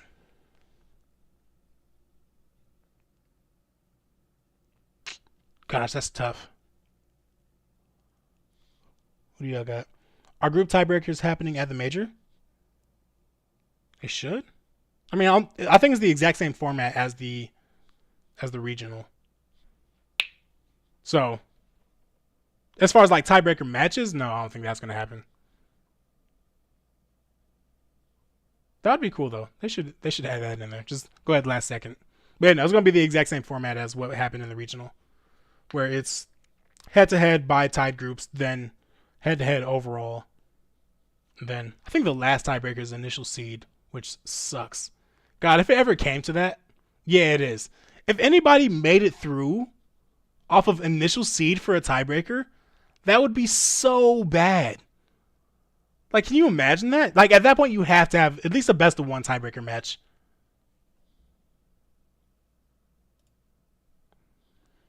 But yeah. God, that's close. I'm going Vitality though. I think Vitality has the edge in that. Just barely. The real question is, how is Redosin going to show up on LAN? Has Redosin played in an RLCS LAN yet?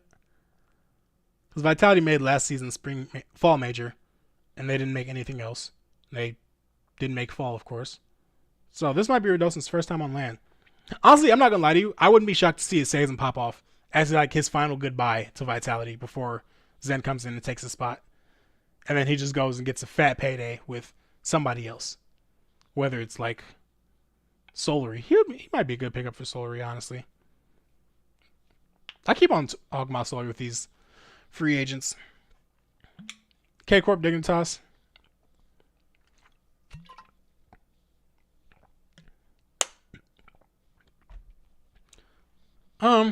So here's the thing. K-Corp, they always do lose. Not always, but them and Genji typically lose a match in the group stage. And if they don't do that here to Dignitas, well, no, they won't do it here to Dignitas. Let me rephrase that. So the real question is, will they lose to Vitality? But we'll get there. God, I want Falcons to succeed. I really do. They still have the talent. And the fact that they were able to hold off Rule 1 the way they did, like, says a lot. Like, they're still really good. Because I was, like, certain that Rule 1 was going to be at the major before the split started. Because they almost made it with Nader. So replacing him with Mawson, I was like, there's no way that they're going to be able to hold them off anymore. But that didn't quite happen. One thing that was kind of shocking is that Rawas played upfield a lot more. Because Rawas is always, like, not a hard third man, but he would definitely be the farthest back while Clears would be upfield more. And that kind of switched off a little bit when Mawson came in. Which it really shouldn't have, because Mawson was the offensive lifeblood for Twisted Minds. So I kind of thought it would be Mawson and Clears up on offense, and Rawas pretty much being there at Chronic, although scoring more often than the Chronic does on, what's it called? On Liquid. KC can lose the Solary, but I think they could totally lose that match versus Vitality. Yeah, no, they absolutely could. That's the thing. Like, what's the most likely match for KC to lose? And if Falcons doesn't show up in the way that they probably should, then it'll be Vitality. But I really want to pick Falcons. I want to, but I can't. It's just they haven't gotten it yet. They haven't shown me anything yet on LAN to show that they'll actually be back. Especially if they get 3-0'd by K-Corp, there's no way I'd pick them after. They're not going to bounce back from getting 3-0'd when they're already slumping on LAN and then come back to beat Vitality. That's not happening.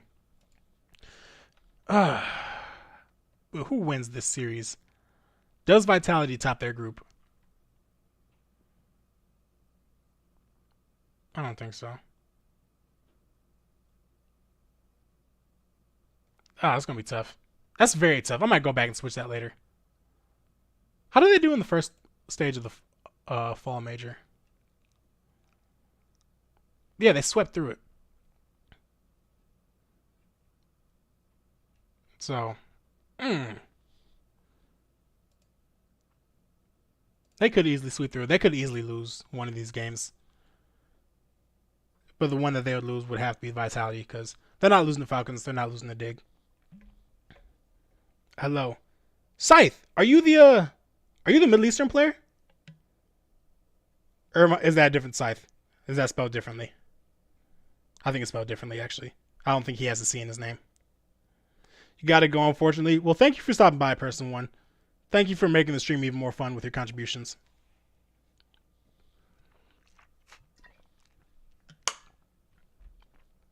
Gosh. I don't want to say that Falcons get swept out of... Not swept out, but get knocked out of group stage. Although I guess if they don't win a series, it would be swept out. But at the same time, this will be a great series between these two teams. But...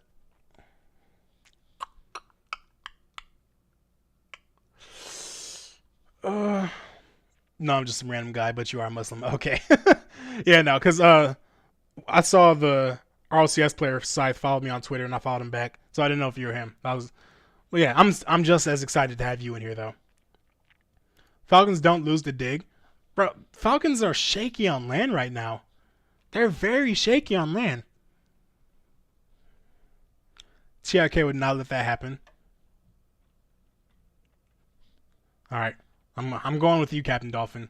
But if this is wrong, if this prediction is wrong, then it's on you. But no, I do kind of agree with that because TRK will, if any player in this series is going to take over and win their team the series, it's going to be TRK. Like TRK is much more capable of doing that than either Drees or Evo, or Andy for that matter, because Andy is in the conversation for that as well. He did it all the time with Charlotte Phoenix when he was with Beast Abonium in Delta. So Andy has that potential in him too, but nobody like TRK. So if it came down to a game 5 and somebody has to make a play, TRK is making that play. I'll take that gamble. Yeah. All right, let's get into the fun group. I'm literally the biggest supporter of Falcons, but I have no idea how to feel about them in this land. I don't feel confident about them. Like, I know how I feel about them, and I don't feel good. Just because they're just like... Yeah, they've been... ever since they lost that first series against Moist. Against Moist in the Spring Major in the Grand Finals. They've been like... They've just been shaky. Even in Gamers 8, that land, that was like... that land was low-key theirs to win. Like, it was a Middle Eastern land. They're the best Middle Eastern team. They threw in 1v1, and they can literally pick out of a hat for the 3 players to take that 1v1 and still have a good shot. But even if they just go TRK every time, he was like maybe the best 1v1 player in the world at the time. So like that land was theirs to lose. And the fact that they lost that, I think that loss might have affected them more than Worlds. I'm not gonna lie to you. Losing like that on their home field, not even making it to the grand finals, that loss had to hurt. There's no way it didn't hurt. But I don't know. Will they bounce back here? We shall see. I might go back and change this. I don't know. We'll see. But yeah, the group with 3 emerging regions. 3 teams from emerging regions, I should say. Yeah, I mean, this is Liquid's group. Well, nah, Secret's also very good. The fact that Falcons got reverse swept there was one of the biggest thrills in Rocket League history, without a doubt. Like, that was just theirs. That was theirs to win. Didn't they, like, on the way to getting reverse swept, didn't they, like... So they won the first 3 games. It was best of 7. Then they lost the 4th one. And then they had their choice for the next one. And they went to a 2v2 instead of the 1v1. I think that's what really did it for them. Because did they do another 1v1 for the rest of that series? Let's look that up real quick. Because I remember they chose to not do the 1v1. Yeah, they didn't have another 1v1. 3v3, 1v1. Yeah, and out of all the game modes that they had, like 1v1 was probably the group of life. Yeah, no, it is for sure the group of life. Yeah, like picking the 2v2 here is insane. Like Yan's good at once, but there's no way you're picking him over TRK. Like you gotta go with your guy. So, yeah, I don't know why they did that really. Oh well, it's in the past. And then, yeah, and then they would have destroyed Guild. Like it wouldn't even been close versus Guild. So, also the crew battles format is cool, but I don't want that. I don't want to see crew battles. Like if it's gonna be a 3v3 event, I want it to be a 3v3 event. If it's gonna be 1v1, I want it to be 1v1. I wouldn't want to see all these game modes mixed in. I remember watching the Yan and TRK in Worlds and 1v1s. Just saw shaky TRK play in that 1v1 like I've never seen him. And then see them lose against K-Corp. Yeah, also, I don't think... Well, I'm betting that none of the players took that 1v1 too seriously. Was there even money on the line for that? I don't know if there was anything online, just like pride. Which, I don't think they would have cared. As a FaZe fan, I still don't understand how Guild cooked us so hard. Yeah, that was... Yeah, that's weird. That's just weird. Like, even if Guild did win the 1v1 with CRR, no, not even that. These are all very unexpected. Losing in 3v3 twice, losing in 2v2 with Firstkiller and Sipical, and losing a 1v1 with Firstkiller? Charge complete. I hope y'all don't hear that. I have my headphones say charge complete whenever they're done charging. I don't think it comes through. It might come through, Loki. We'll see. But, yeah. This was a throw. This was a weird tournament, bro. Just all around. Even 0-1 making it to the top 8 over Dignitas is really weird. Like, what? Yeah, like... And they won all the 3v3 matches. Like, they lost the 1v1 and the 2v2, but in threes, 0-1 just dominated. That makes no sense. Oh, you heard? Oh, that's very awkward. Well then, oops. That's very funny. I did not know if that'd come through or not. All right. Back to predictions. Yeah, group of life. I typed the 6 on accident, but like low key, we could just give them 36 game wins. That's how it would go, regardless. Yeah, no. There's not gonna be like any upset between Ground Zero or Gaming. Ground Zero might take a win against them, no lie. But for this last one, I'm not gonna lie. I think Team Secret's gonna win this. Because one thing that Team Secret handled really well. Oh, they don't even count that as a win. I gotta leave it at 3. That's unfortunate.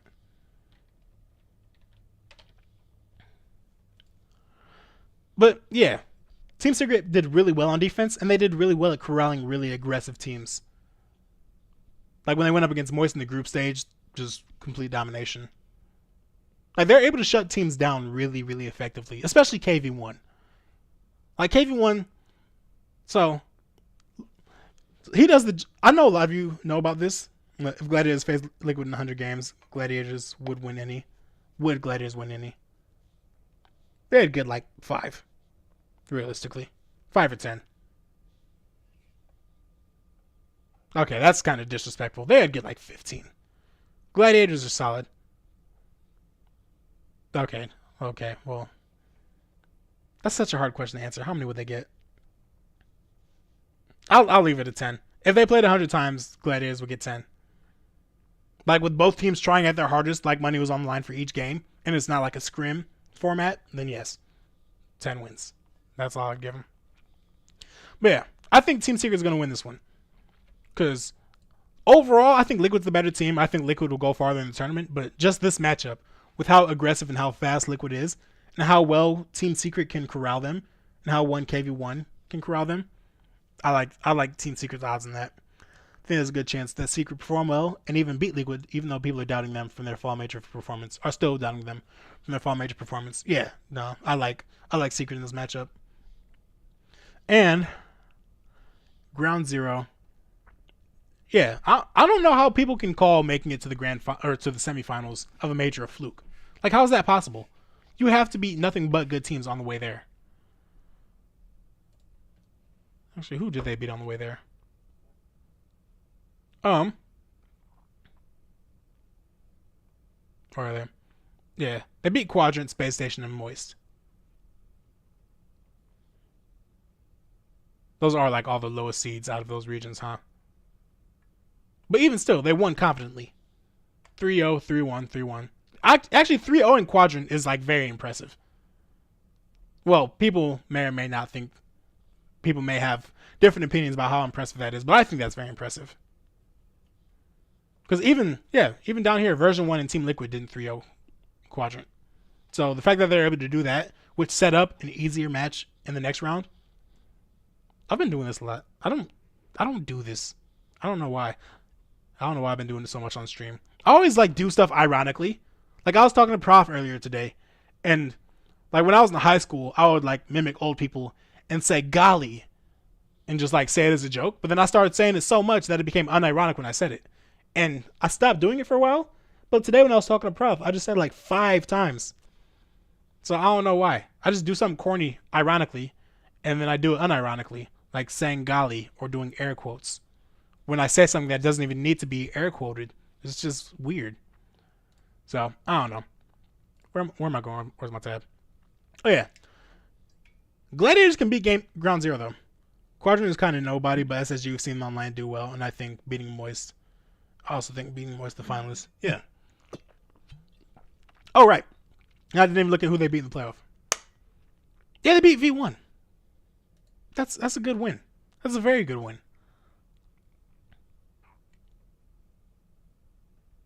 Yeah, I don't know. I don't know why people are like hating on this run so much. This was a very good run. This was a good series. This was a very good series right here. All right.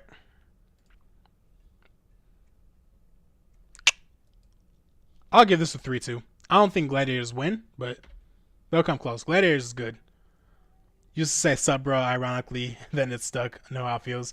Yeah, man, maybe it's just the problem with old people. It's just us old folks that do that. Maybe. Anybody younger in the chat want to chime in? But what we got? All right, last one. We got Gen G Pioneers. Honestly, I'm not gonna lie to you. I think Pioneers are gonna get swept out of here. I don't think they get a single game win against anybody because they did really bad at the last major too. Like low-key, shockingly bad. I never would have thought that team would do that bad. Because not only did they lose every game, but they lost every game like decisively. Like I don't know what their closest series was. Wait, why am I going there? Oh yeah, Pioneers. Yeah, 5-2, 4-0, 2-0. Yeah, their closest series was against FaZe, which is incredible. And then they got mollywopped by Quadrant, which is just they just got doo-dooed on, bro. Started saying lit and now it's permanently vocabulary. That's hilarious. You know what's even more insane for me is I think it was Knight that's a KBM player. Yeah, no, Knight is very solid. And actually, I was low-key going to become a hater of Knight because after I was rewatching the Fall Major a lot, I was like, yeah, Knight's not really the best player. Or not the best player on the team. Sadness is the best player on the team, in my opinion. But I was like, yeah, Knight's not very good, and I think they could do better without him. But then, in the regionals, he looked like their best player, low-key. Pioneers was unironically worse than James Cheese. Absolutely agree. They were horrid. James Cheese was close against everybody. Like taking G2 to overtime. Like 1-goal games. Except for that one. But yeah, most of James Cheese's matchups were 1-goal games. Where's James Cheese up here? Okay. Well, here. Oh, the exact same score. Oh, no. That's 2-0. But yeah, at least they were competitive. Unlike Pioneers. Just getting blown out of the water, bro. Like if Pioneers played against... APAC was 15-16 that LAN, for sure. If Pioneers played against James Cheese is winning. But now, they dropped Super Lucky and picked up Hunter. I still can't believe... Why do I keep clicking the wrong tab? I still can't believe that Power folded the way they did in the region. One of the most incredible things. That team is... Well, they're supposed to be really good. Like, their OCE's only real chance at winning a series. Or, at making it to the top 8, I should say. Because Garon Zero can win a series because they're going against Gladiators. But, yeah. I was talking to somebody in my server about it who was Australian. And I asked what did he think about Torsauce being kicked from the team. Because whenever I watch Power, it seems like a whole lot of Torsauce and Amphis. Wait, a whole lot of Fever and Amphis. Oops. And Torsauce is kind of just... Like, he's good, but he just gives the ball to Fever and Amphis and doesn't do too much himself. And I feel like they could do better than that. Like if Super Lucky went to Power instead of Ground Zero, team is nasty. Like easily the best team in the OCE, and I would pick that team to go top 8 in LAN. But I don't know. I'm getting off topic. All that to say, let's get this out of the way right now. None of that. None of it. Oxygen Complexity. This is going to be a good series right here. Pioneers was burnt to drop Lucky. He was their best for the past year. In my opinion, I don't watch OCE because time zones, but generally he did the most from what I saw. Yeah, no, I've always thought that Super Lucky was the best player on that team. Even when I worked with them at the Winter Major last season, like from the second I started watching all their replays and like going into it, I was like, yeah, Super Lucky is for sure the best player. Even though Banana Head got the MVP, which, I mean, that was kind of crazy to me, I'm not going to lie. Honestly, whenever there's an MVP award that is given, like, no matter the context, I'm generally disagreeing with it. Like, who won MVP at the Fall Major? Was it Chronic? I think it was Chronic, and then Jack got Offensive MVP. Oh, no, Jack. Okay, so it was Jack and Vatiro's Offensive MVP. Okay, well, I agree with that one. But, like, especially in the past, I remember when Shock got MVP in Season 8. I thought that was kind of crazy. Mark by 8 got the Fall Major MVP. I thought that was crazy. Seiko getting MVP of the World Championship was kind of crazy, although a bit more understandable because he did play very well. What was this? Oh. All right. And then Yeah, I don't know. MVP is weird. But regardless, Super Lucky was that guy for that team. Spring was Joyo, but should be Vati. Yeah, exactly. Well, oh no, that one I'm kind of okay with. Vatir was the best player on the team, but Joyo popped off at that land. Honestly, you really could have given it to any of them. Because I remember I was going back and forth with people on Reddit about whether or not Rise did, or who was better between Joyo and Rise. And I definitely thought it was Joyo. Because like all the iconic plays that Moist made in the major, it was like Joyo was facilitating most of it. Oh no, this was the Winter Major. That's what it was. The Winter Major was when we was arguing about that. But Joyo was the reason why they lost to V1. But after that, he was their best player by far.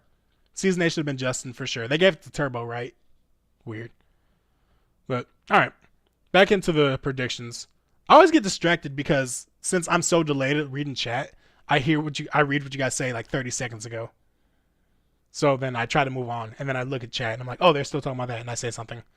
But, nah. Alright, moving forward. Yeah, Rise isn't going like that. Complexity is good, but we're going to see a different level of oxygen at LAN. Honestly, I think they're going to win this group, really. But the question... So, Complexity, they had the advantage over Gen G earlier on in the season, but now it's kind of like more balanced. I don't think they like giving MVPs to losing teams. Yeah, no one ever does. Which I kind of think is stupid, I'm not going to lie. Like, the best player... Like, the MVP should go to the most valuable player. Like, regardless of whether or not the team won or lost. That's just my take on it, though. People are like, oh, you weren't that valuable if you lost. But you can still be more valuable than anybody on the winning team. Because you could be the reason why it was close. Like the 2015 NBA Finals. Yeah, the 2015 NBA Finals when Kevin Love and Kyrie got hurt. And then LeBron averaged like 30, 11, and 11. Or whatever he averaged. And then they still gave the MVP to Andre Iguodala, who averaged like 15. There's no way that Andre Iguodala contributed more to his team than LeBron contributed to his. But since LeBron's team lost, they didn't give it to him, which I thought was stupid, but I get it. Well, no, I don't get it. You don't give the MVP to Iguodala. That's ridiculous. But that's beside the point. That's a whole different sport. T-Bates is talking about, if you have MVP, you must have won. But like Rise did so much in the Winter Major. Yeah, no, it's just, I don't know. I don't agree with that take at all. I don't like that. MVP is most valuable player. Even if you lost, you could still be the most valuable player. That's all that matters. That's like in the regular season for the MVP. If you think like that, then the MVP has to be on the best team, which absolutely is not always the case. Oof, 2015 finals hurt. Yeah, nah. I forgot you're in Ohio, man. I was sad about that too. I became a LeBron fan after, what year is it? 2006? When he scored 29 of the last 30 against the Pistons. Because I was a huge Pistons fan, but I was watching that. I was like, bro, this guy's the truth. I'm not going to hate on him ever again. And after that, I've just been cheering for LeBron. Gen G, Complexity. Complexity started off with the edge in the series, or in this matchup. Then Gen G bounced back and won like the last 3 against them or whatever. I think that continues. 3-1. This is going to be a 3-1er. Starting. Then we got Gen G, Oxygen.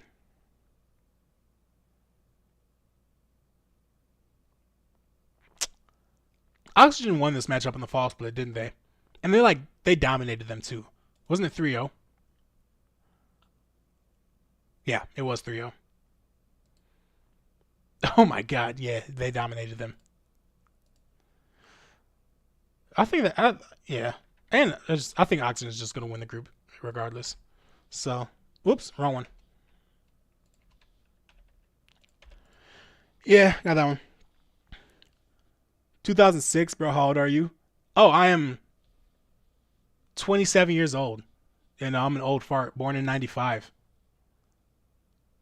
Can't you tell by my thick, full beard that I'm old? Yeah, you don't need to say no offense. I don't understand why people take offense to being called old. I am proud of being old, quote unquote, because I'm not that old yet. You know? When you're in high school, when you're like in the teens, you see 27, you're like, oh yeah, that's old. Then you get to 27, you're like, oh man, it gets a lot older, that's for sure. Once I hit like 40, then I'll let people call me old. IDK, I just feel some. I have Cole 3-0, Oxygen 2-1, Genji 1-2 in this group. Just feel some upsets. I mean, no, that's very real. Not realistic, but that could easily happen. Because Complexity, at times, they look like the best team.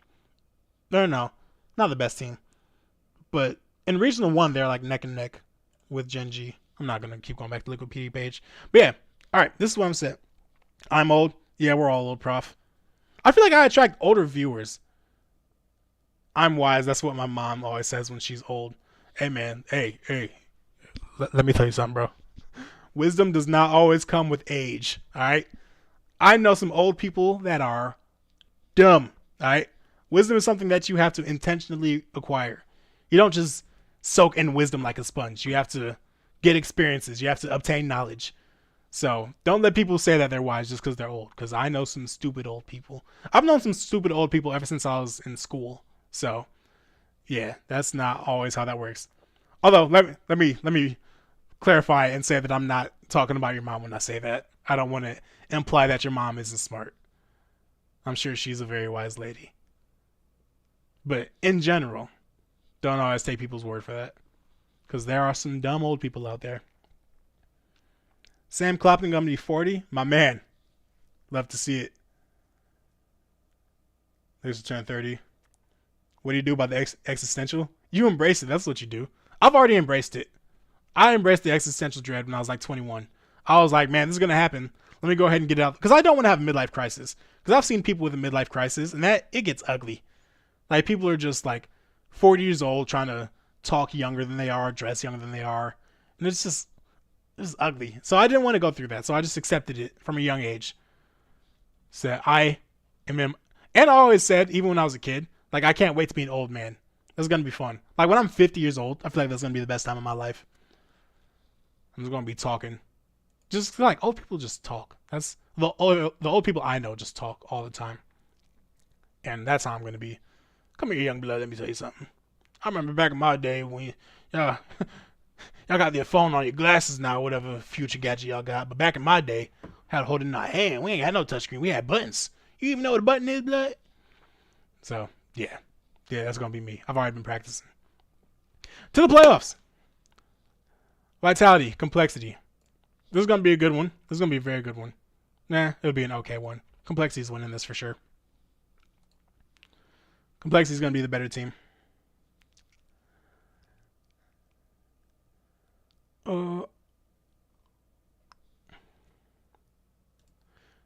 Team Liquid and Crew. Yeah, I don't. Crew's not going to be able to contain Liquid the same way that Secret did in my hypothetical scenario. Easy 3-0. Actually, no. You know what? Let's give Ground Zero 1. They could do it. Some of the OCE mojo. Because G2 just still does have the slump against minor region teams that aren't APAC. Because I'm pretty sure they beat James Cheese. So, I think that'll still wear off a little bit in this series. The Mustache Sniffer. What a name. How do you think Zen will perform statistically? Will he be like FK in his in rating for 8th Blitz in a row? Man, see, the thing is, I really wanted to make a video on Zen, but there are no recent 3v3 replays to analyze. And if I was going to analyze them, then they would have to be like 3 or 4 years ago from when he's like 12 years old, which is not worth it, in my opinion.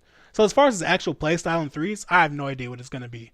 But as far as statistically, I think he will share a lot of the load with Alpha. So I don't think he'll be like at the top for 8th Blitz in a row. Because like the thing about Firstkiller is that like his teammates concede to him all the time. Like if Firstkiller wants the ball, they give him the ball. And the only time somebody else goes in for the ball is when Firstkiller can't go in for the ball. But Alpha's not going to operate like that. If Alpha has space to work, then he'll take the ball for himself too. So that alone will take away from Zen statistically. But as far as like ability and talent level, I don't see any reason why he wouldn't be near the top. Like top 5 for sure. I'm excited about it. After Spring, FK 1, Vati 2, Zen 3.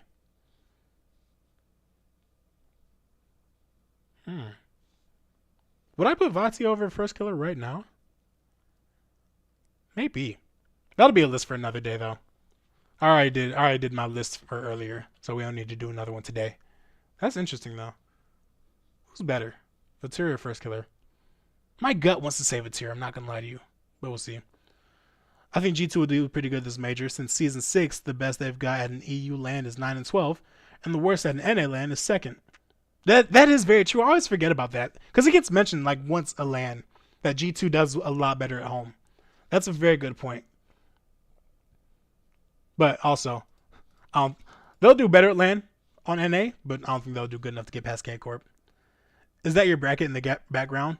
Stepped away for dinner, now I'm back watching. Yep, this is my bracket. Group stage right here. If you want to take a quick look at the group stage, how I have that. You can pause it on there. I'm not going to stay there for too long.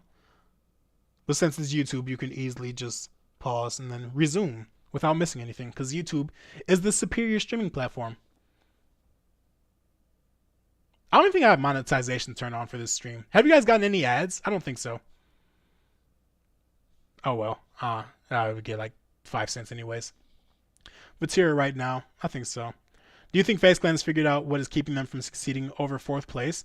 I mean, honestly, once you get that far in the tournament, like if there is a block for them, keeping them from getting past top 4, that's a mental block. As far as playstyle wise, if you're good enough to get to the top 4, then you're good enough to win the whole thing. It's just a matter of like, how do you perform in that moment?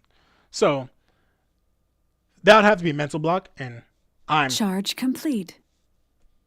Okay, I'm not gonna have that happen again. Hold on.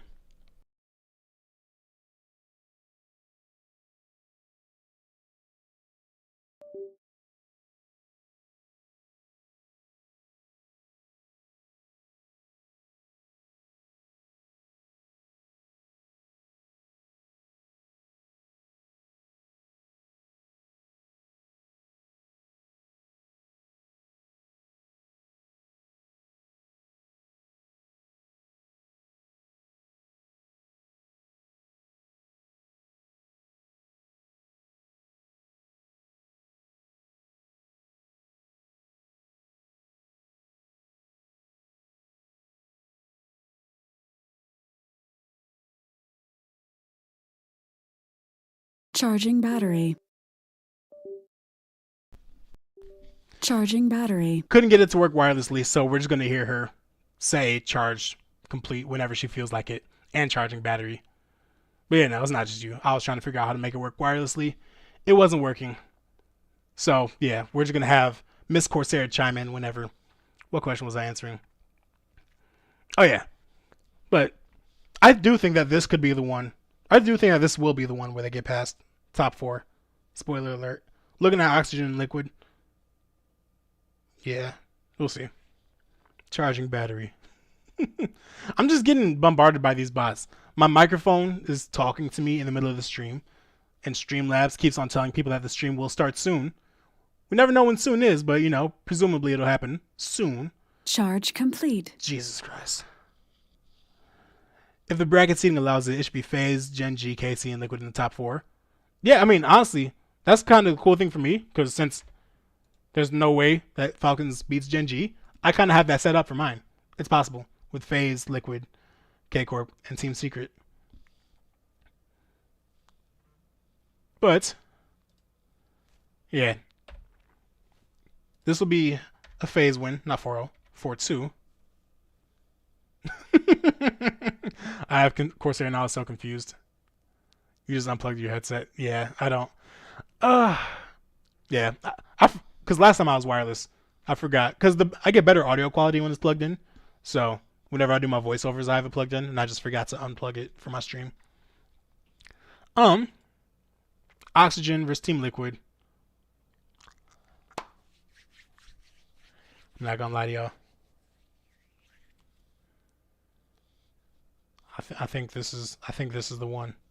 I think Oxygen take this. Not gonna lie to you. It'll be a close one. But yeah, no, because Rise is gonna show up regardless. So it's just a matter of whether or not Liquid are able to match that. And to be fair, I'm not sure if Liquid have had a really good performance on land like that yet. Their best one might be a top 6 in the spring major or last season's spring major. No, that's top 8. Have they ever made it past top 8? Top 8 there. Well, I say ever, but they've only been in 3 tournaments. Yeah, top 8 here, although it was close. Oh, they blew a 3-1 lead. Didn't even realize. Finally, some justice for Oxygen. Yeah, I mean, it's about time. They've earned justice. How do Worlds look for them? Were they top? Oh wait, they didn't make Worlds. Yeah, I forgot. They only made it to the Spring Major because that was their only split. Yeah, so I don't know. I don't think they break the top 8 curse yet. And Rise is a certified land boy, and I think he will carry Joreuz and Archie on his shoulders to top 4. K Corp, G2. Yeah. I don't think it'll be another quarterfinal loss for Karmine Corp. It is very possible because 1, G2 is on home soil and they'll play better. And 2, K Corp has been knocked out in the top 8 in the past 2 majors. Liquid wasn't at Worlds, bro. Yeah, that was a brain fart. They definitely were good enough to be at Worlds, and that's why I just kept thinking, well, how'd they do at Worlds? But no, they were not there. Oops. But yeah, Karmine Corp is top 8 of their past 2 majors. I'm thinking about Vatira. Vatira was top 8 at Worlds, and Karmine Corp was again top 8 at the fall major. So it's very possible that G2 does get the edge over them. Matter of fact, I'll give them 2 wins because I think it'll be a competitive series. But at the end of the day, G2's not getting past them. And then this would be bang. Team Secret, they're solid, but they ain't that solid. Now, FaZe Clan versus Oxygen.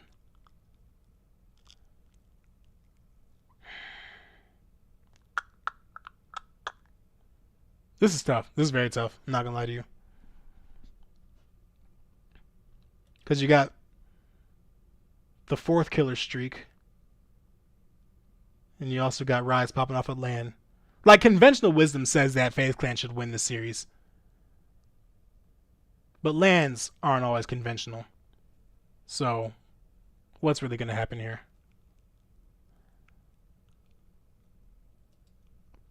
Give me a 4-3 for FaZe. I'm liking FaZe. And honestly, the matchup between the 2 big dogs. Well, I guess FaZe is the big dog now, technically, for the winter split.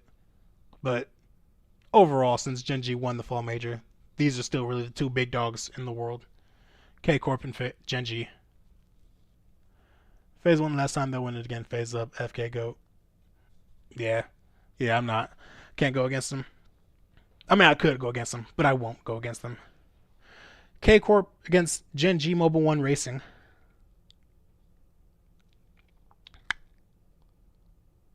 Give me K Corp. Ah, this is tough. This is literally a coin flip.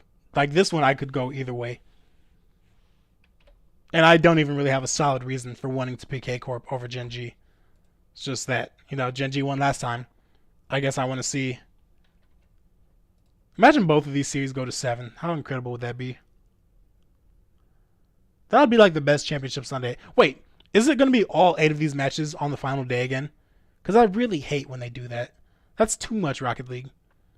I remember when I went to the Winter Major last season, and they had those 6 matches on the first day, and like by the 5th day, I was already super tired. While first seed from each region to the finals. Oh God, you're right. Oh God, I did do that. This is turning into a basic bracket, but I just can't do it. Like, the closest thing I have to an upset is Oxygen beating FaZe, or Oxygen beating Liquid. Yeah. I hope it's not, if it's for EU viewers. Actually, can we look right now? When's her? Do we know what day? Oh, no, they don't have the little button to show what day it's going to be on. Yeah, because the fall major, I'm pretty sure all of Championship Sunday was on that last day. And good Lord, I could not imagine sitting through 7 best of 7s. Like, you get there at like, whatever, 11 o'clock, and the day's done at like 8. I would be so ready to go home by then. Because I was at the LA major for like 5-6 hours, and I was ready to go home. And now, for the final match. FaZe Clan versus Carmine Corp. You know what? I've been like the pastor of the Church of Firstkiller for a long time. And I think now is finally the time when this man gets what's coming. By the way, once FaZe wins this, I'm going to call Firstkiller the second best player in NA, and none of you can stop me. Because the only thing that's been stopping me from doing that now is because, or the second best player in NA history. Because the only thing that's been stopping me from doing that now is because he hasn't gotten a LAN win. But now, if he does it, with how good he's been for this long of a period, he's been the best player in North America for like 3 years? Almost 3 years. So once he gets the LAN win, I'm putting him second best in North America ever behind Garrett and above Justin. Okay, wait. Maybe third best. But that's hypothetical. He's got to get a LAN win before I do that. You got to get some results. Being in NA in the fall major was horrible. I woke up at 5 to watch, and by 8 wanted to go back to sleep. Yeah, no, I didn't even wake up for it. I would just watch the whole thing afterwards on YouTube. Like, it was not worth it. Like, I'm not going to wake up like that. If anything, I'll stay up late to watch Rocket League. Because I would do that for OCE. Like, if I'm still awake by, like, 1 or 2 o'clock, then yeah. Above Cloud9? Yeah. Yeah, no. Because, honestly, how long was Cloud9's reign of dominance? So they came in at Season 4. On, like, 6 lands. I do always forget about the non-RLCS lands. But then again, that's not really fair. Because Firstkiller hasn't had opportunities to play at lands like that. Like at non-RLCS lands. But then again, there have been way more RLCS lands. But honestly, I would put him above Gimmick and Torment, no question. Because the top 3 in NA history right now is Garrett, Justin, Squishy. Like, I don't know. You could throw J-Naps in there, I guess. But those first 3 players I mentioned are like the best 3 in NA history. Once Firstkiller gets a LAN win, he's in that conversation, regardless. Like, individually, as far as his individual talent level. For accolades, sure, he's falls short. But nobody has been as dominant compared to their peers for this long. Like, for the best player, for the single best player in North America, Firstkiller's been the leading name in that conversation for the past 3 years. I don't think anybody else has been there that long. But yeah, so Cloud9 came in. Well, I guess you got started DreamHack. The DreamHack that they won. Whatever city that was. J-Naps has no world when he can't be top 3. Yeah, he's not top 3, but he's up there though. And he has a LAN. Like RLCS majors now, I put them like just one step below RLCS World Championship wins back then. Like those are more impactful still, but like these are still pretty close. Especially because there's so much more competition now with the open era. I think the reason they do 7 best of 7s in one day is because it allows for way more teams to see the crowd. Probably, but like, God, is that worth it? Like, do we need every team to be in front of the crowd? Like, who wants to do that, man? I don't want to sit down for 9 hours watching the same thing. Not the same thing, but like watching Rocket League. I don't care what it is for 9 hours. I'm going to get tired of it. Especially if I'm there in person. I remember I went with my brother to the Winter Major in LA. He fell asleep after like the 3rd series, and I could not blame him. I didn't even try to wake him up. Starting soon. But yeah. So, their DreamHack before this was probably like, when did the actual regular season start? Yeah, so that was like the summer of 2017. And then they started falling off. I think they disbanded after season 9. So yeah, that's 3 years. That's 3 years that Cloud9 was not even on top of North America, just together. Because after this, they split up. So, actually that's not even 3 years, because they split up. Oh wait, I could just look at this. That'll be easier. Yeah, so it wasn't even the full 3 years.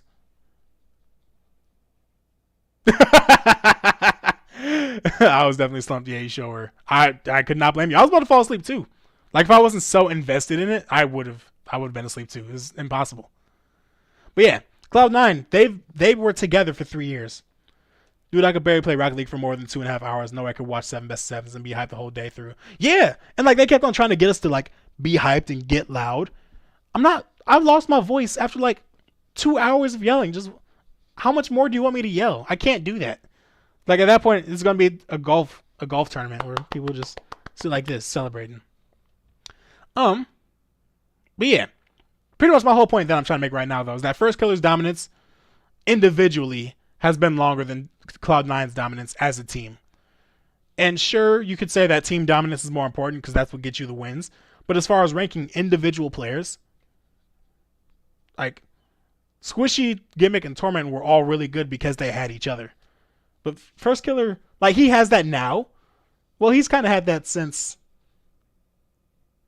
RLCS Winter last split, after they dropped Illusion and brought in AJ. The crowd at Worlds was so dead by the time the finals rolled around. Yeah, absolutely. It's going to be dead again when they do it in Paris or wherever they do it. I hope it's in Paris. They really deserve one. Although it was a lame finals also, so we're also done with it. Yeah, there's no way. Yeah, that's it for the prediction, though. How long have I been streaming for? Is it like 2 hours? 2 hours ago. Yeah. I didn't think I'd get this far.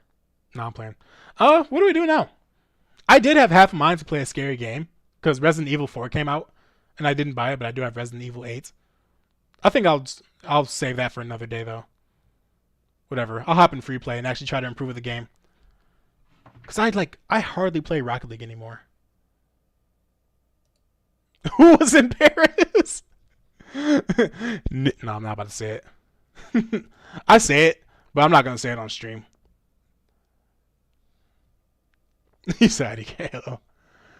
The only time I watched 5 straight hours was Worlds because after Moist Furia was waiting for that moment again. Yeah, no, for sure. Moist versus Furia was definitely like the big invigorating moment. What's my next vid going to be about? That's a good question.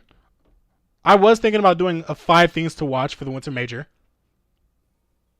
Oh, I gotta do this. Oh. There we go. But yeah, I was thinking about 5 things to watch at the Winter Major. I was going to do a video on Dig. I'm still probably going to do a video on Dig, but that'll be a short one, like 5-6 minutes. I'm also going to do some video essays too. I really want to get back into video essays because as much as I love talking about Rocket League, those video essays that I made when I first did my channel way back in the day. Also, you guys can look at how scuffed my entire card collection is. But looking back at those video essays, those are my favorite videos to make for sure. And I want to get back into those type of videos. So, I'm going to do some video essays. I'm not going to spoil those, though. Oh, he is good. Let's turn that down. Hey, can you guys teach me how to air dribble? Play a game? I'm with it. I need to learn how to air dribble. I need to learn how to do, like, anything in this game. I'm so butt.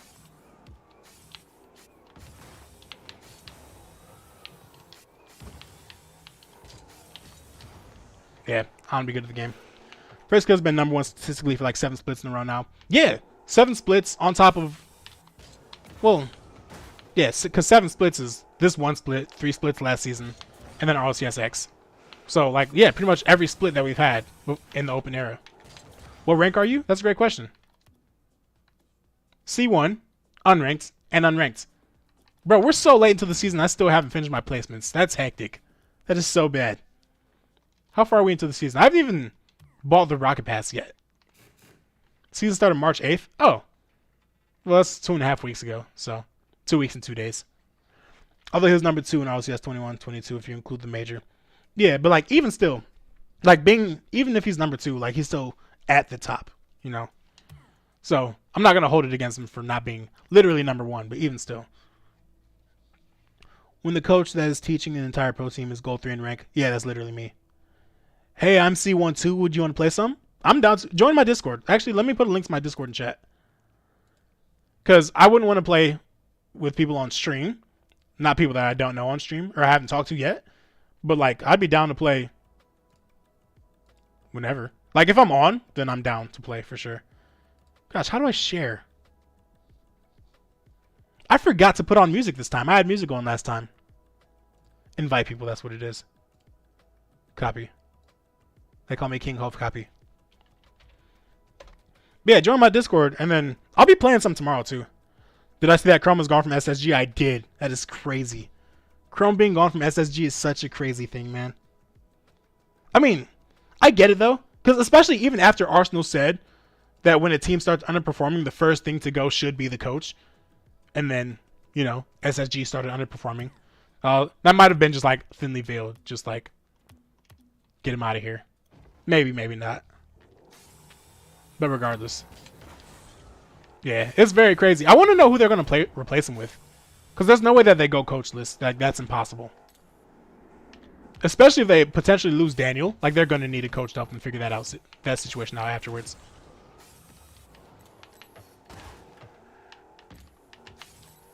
Gosh, I feel like I'm so bad at this game right now. I spent all my time on Persona 5, and I don't know how to play Rocket League. Whatever, we're playing once. Who cares?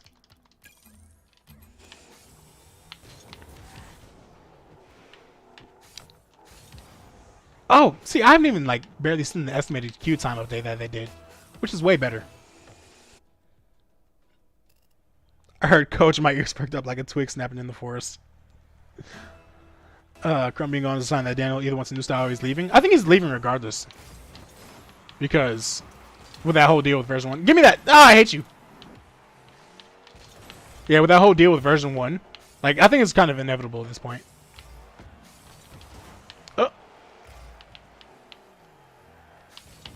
Oh, gosh. Bro.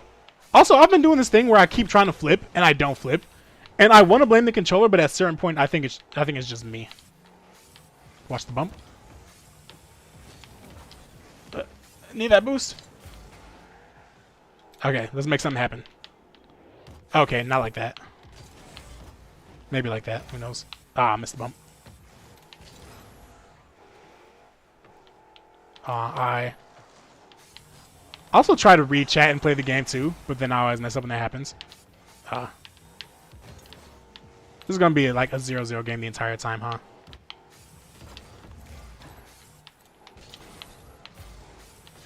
Alright, I need a bucket. Oh my gosh! Spawn, spawn. There we go.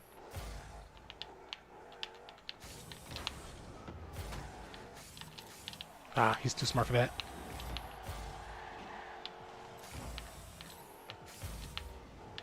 Ah! I'll try to get upfield more. That's Loki just passed to him. Well, it could have been if he turned. Oh, cool. Oh, what a terrible shot! What a terrible save! Content. Crumbing on is a sign to me that Daniel either wants a new style or he's leaving. Yeah, I think he's gonna happen. Who would I want to see on SSG if Dan is gone? That is a great question. Gosh. Low-key somebody like Two-Piece, maybe? Because Two-Piece, he's not defensive in the same way that Daniel is, but he's defensive and that he's really good at defense. Two-Piece would be a really good pickup. And of course, I'm always going to shout out a player like Aqua. Like, if you just want to get better from a talent perspective, then, you know, Aqua's always a good player, in my opinion. But, yeah, I don't know. What was that? I'm trolling. Die. Oh, he's smart. Back pass to myself.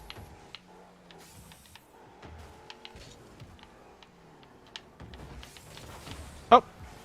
Oh, I got scored on. Ah, almost. Can you give some insight on how it was coaching Quadrant? Actually, it was really cool. So, I think the main thing with Quadrant and why I got dropped so much was that, oh, he nice shot at me. But the main reason why I got dropped from them is just because, like, it was kind of just, it felt like a too many cooks in the kitchen type of situation. Because even a lot of time when I would say something, then Snasky would be like, yeah, we had the exact same thought. And I think after a while, they just thought what I was doing was unnecessary. Which I can empathize with. But at the same time, I did think I was kind of helping out a bit. But I don't know. It was fun though, regardless. Love the players. Snasky was really fun to work with. Learned a lot from all of them. Just really good guys. And it was cool. No way I just scored that. Okay. I should have scored it, but I'm not good enough.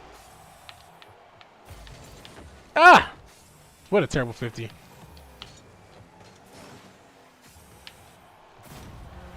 If Dan's gone, SSG will be rebuilding from scratch. I wouldn't call it scratch. LJ is not scratch. LJ is a really good guy. A good guy. He's a good player. LJ is a really good player. And I think that people are kind of sleeping on his talent just because whenever a team underperforms, they want to throw somebody under the bus. And I think since... LJ is still really good. Like, I saw somebody say that LJ was as good as Calm. No, I just went off kickoff goals. But that LJ did as badly as Calm, the split. You got to get rid of this car, man. Let me tell you something. All of my cars are just as ugly. You're not going to see a pretty car out of me. I'm sorry. I use toppers. That's my problem. I like toppers. And I will never be ashamed to say it. Dibs. Ah, one of that. But yeah. Whenever somebody puts a topper on the car, unless it's like a halo or something that's like unobstructive, unintrusive, whatever word I want to use, unless it doesn't get in the way, people are going to call it ugly. But, you know, with this, it gets in the way for sure. What a terrible play from me. Don't score that. Oh, he doesn't score that. Cool.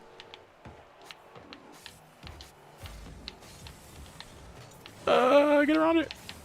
Cool. He said, no, this car 50s. The car, the topper goes hard. Thank you. Toppers go hard. Honestly, my biggest regret with Rocket League is that people just don't use different car bodies. Like, we always see people using the same 2 or 3 cars, and I hate it. With all the options, especially after they standardized the hitboxes, I thought we would see more people using different cars. It just never happened, though. Which is sad, because there's some really cool car bodies out there that just never get touched. Oh, man! I also need to learn how to speed flip. No, he just lets that go. You gotta speed that up, my man. Oh, who needs boost? I do. Spawn. Thank you.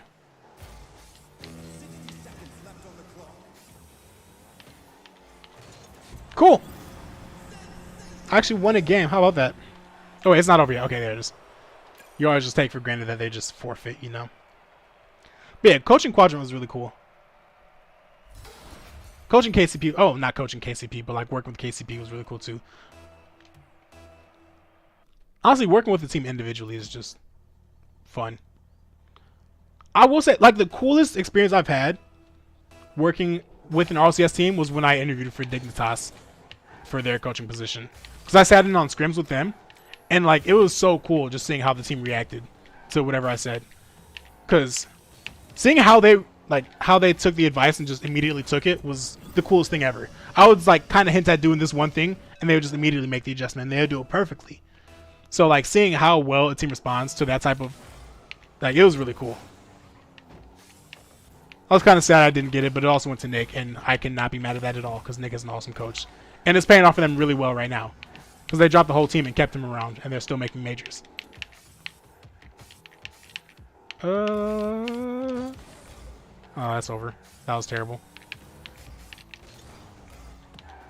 Who did I win the major? I had FaZe winning the major.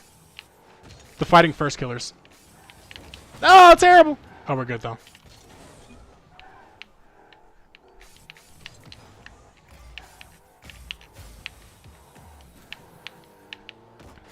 Oh, I almost got him again. Alright, this would be fun. Let's see what he does with it. Alright, cool. That's the cool thing about being in a low rank. You can just wait for them to give you the ball. Oh, I was out of boost.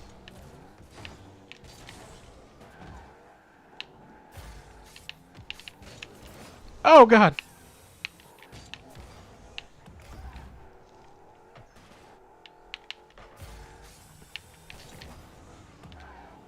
Needs more demos. I do need more demos. You bring up a good point. Up.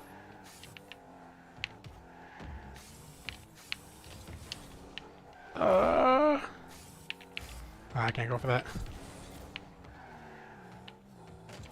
Oh, terrible!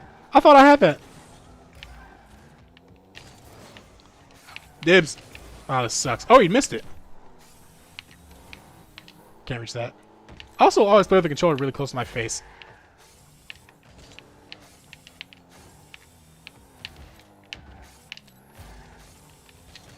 Cool. I feel like these... Never let that guy cook again. No, I'm going to let him cook the entire game. The kitchen is all his. He is free to do whatever he wants. He can burn the house down. Your playstyle is very aggressive? Is it? I don't feel like it's very aggressive. Oh, like for bumps? Oh, that's because I'm trying to impress Cat Dad. And also, I'm going to keep challenging you because I know you're not going to do anything with the ball, so... What a terrible first touch. Let's just do this. Oh, golly. That was probably the dumbest thing I've ever done in Rocket League. Ah! Which profile picture I've seen other people using it? It is from a manga. It's called Oyasumi Punpun. And that character right there is God. That is his name.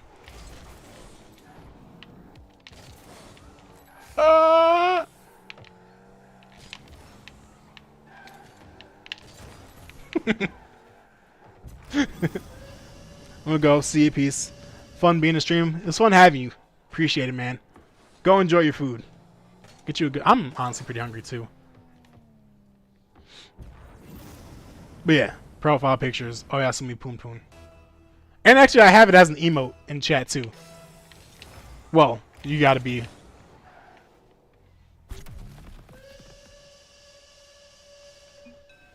You gotta be a channel member. The join button. Again, with the weird air quotes. The bump was dirty. Appreciate it. You know, you gotta.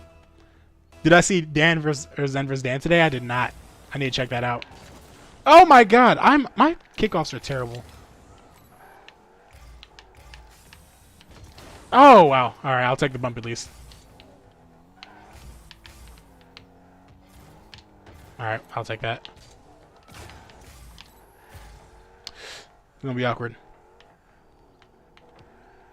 Let's let him cook, see what he does with it. Oh, okay, maybe too much cooking. Oh god, I didn't realize how close I was to the goal. Oops. Alright. We gotta lock in. Alright, I just gotta. Oh no! Close one. Ah, gosh, these bad decisions. Drop down? Dang. Hey, where is he? Oh, he's over there. Oh, I wanted to get that up more. Oops. Oh, God. I'll take it. Okay.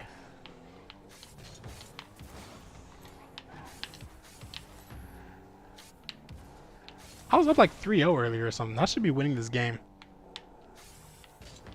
Oh, I thought I picked up a boost. Are you kidding me?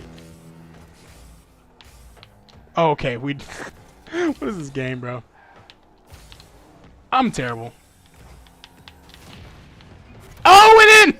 I thought I was bouncing off the post. Zen won 4-1. Spoiler warning. No, I'm playing. Was looking meh. Hard to look good against Zen, though. Yeah, no, it's impossible to look good against Zen. Not impossible, but like Zen is on an unprecedented 1v1 tear right now.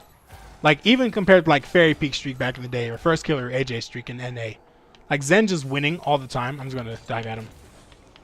Zen just winning all the time like he has been. It's kind of crazy. Oh my god, I went over it. I just can't read the ball. I am Rocket League illiterate. It's crazy. Dang. Turn. Very slow recovery. Going. I'm terrible. I should have just shot it. I tried to shoot it.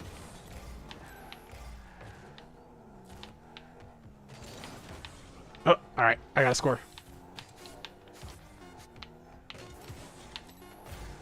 Ah!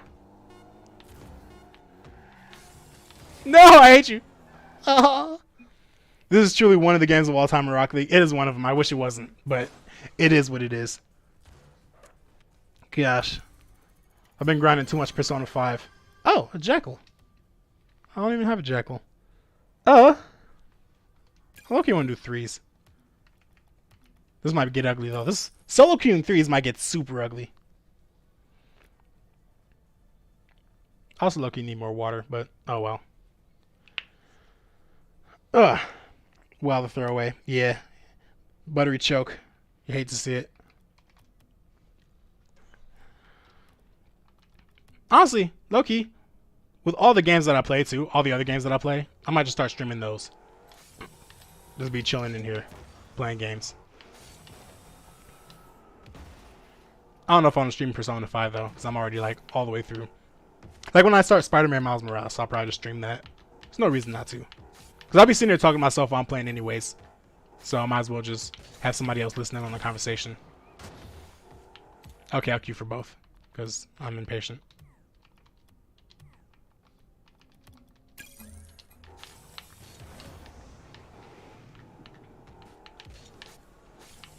See, like, I always jump too far from the wall.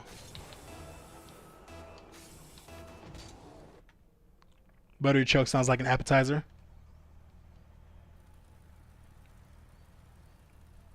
Would it? What would that look like? What would be on that besides butter?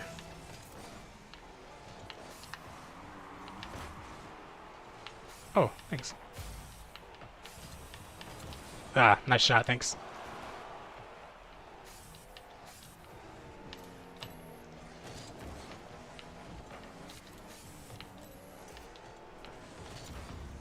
Oh.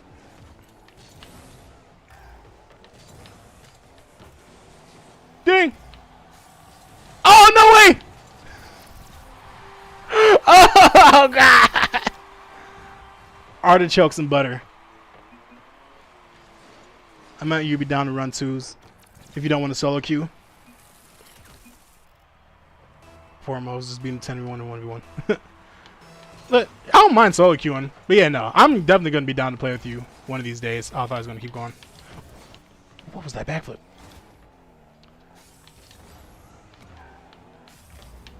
Oh, that. Oh, God. Just floundering around in goal.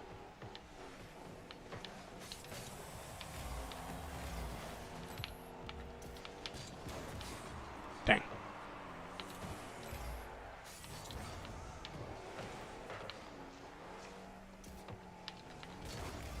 God. Nice. Ah, that was dumb. Oh, dang. Cat Dad would be proud.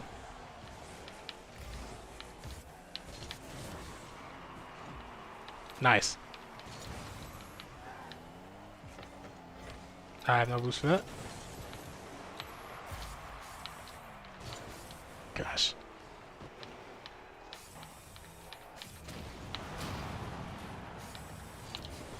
I'm just so slow. Nice demo. What's up, Hoff?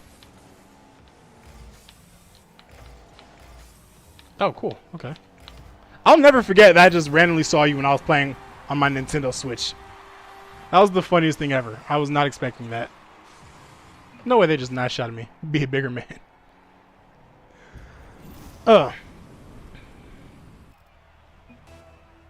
This rank. There's nothing funnier than people complaining about the rank that they're in. Oh, I thought he was going to be closer. Oh, God. Oh, God. What was that? That was awkward. Oh. Is he going for that? Hey, he's still there. I'm not going to cut him off.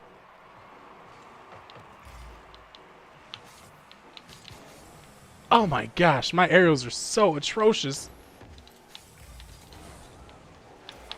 Dang.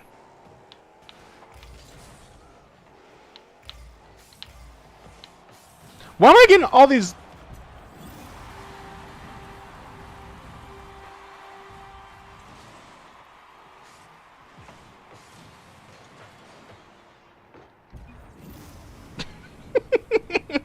My God. I keep on getting these easy goals, though, that I just need to walk into.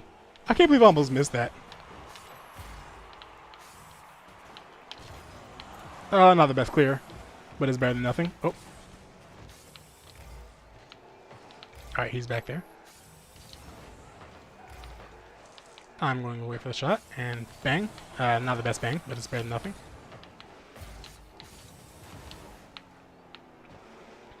Oh, God! No! Champ 1 is wildcard to get people who can double flip reset and then proceed with the most easiest save in the game. Case in point, yeah. That's kind of like me, except without the double flip reset. So it's just that sometimes I'll hit a shot, and other times I will just fold. Why is he beefing with Mobes right now? This is crazy.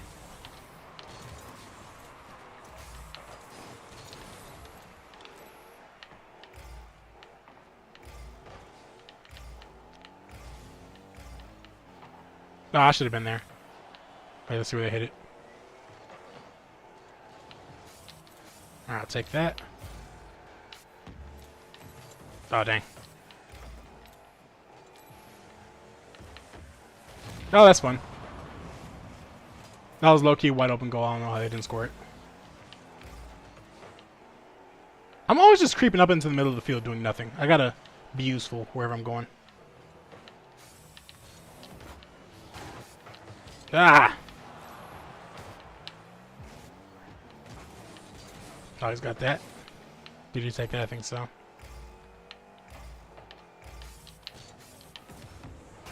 Sure. Come on. Alright, bet.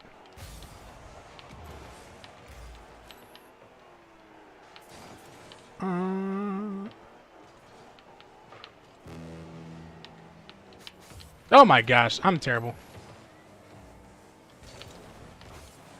Yeah, that was on me for sure. Is this the RLCS major winner, Buttery Hotness? Absolutely. When you take away the skill, most goals are open net because the rotation option is optional / whips are plentiful. Yeah. Oh.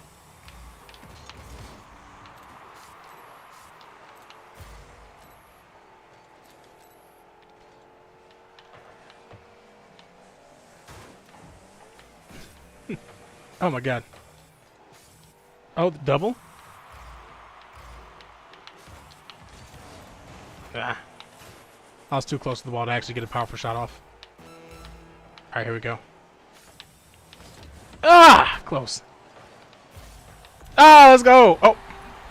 I did not mean to say great pass.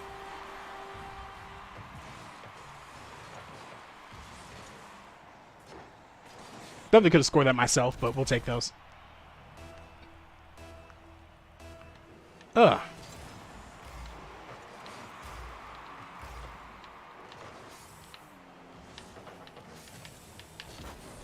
Mid pass? Totally calculated mid pass.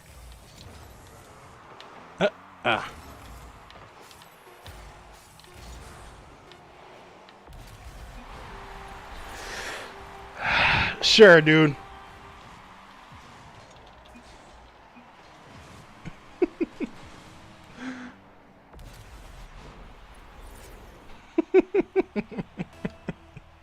Bro, this joint is so funny. This is what Rocket League's meant to be right here, without a doubt.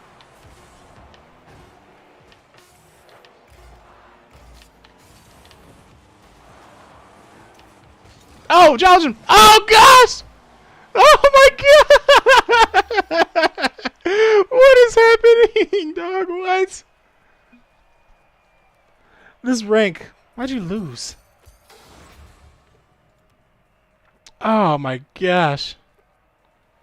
That's Poetix. Mobs were on the guy that was beef with him. Yeah, Mobs is him.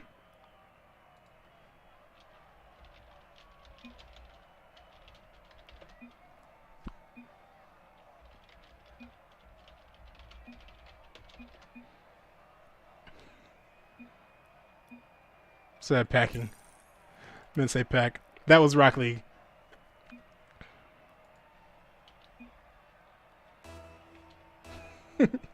Oh man, good stuff. Big MVP performance. My 2 goals were the easiest walk-ins you will ever get. I do not deserve an MVP for that. What time is it? It's 11 o'clock. I might get off after this. I'm not gonna lie to you. Talking for this long gets straining after a while. Oh. Ah, I almost got a block. Oh, mid. Nah, he's there? Yeah.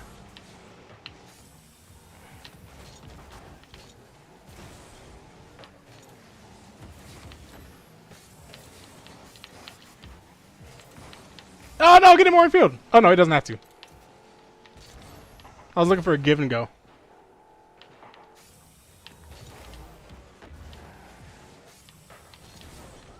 That was me.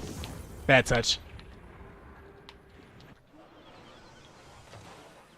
Yeah, no, that was terrible. Oops.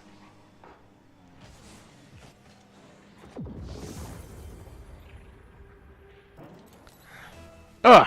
Alright. Also, I don't know how many games I've played on this map before. It is very pretty.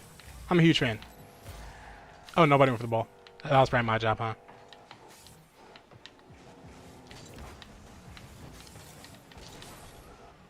Yeah, I just get like a random touch and then leave. I'm not very helpful. Oh, God! And I got the boost, too. Dang. I'm just racing my teammate. Oh, dang. When you want to get the bump, but you get bumped.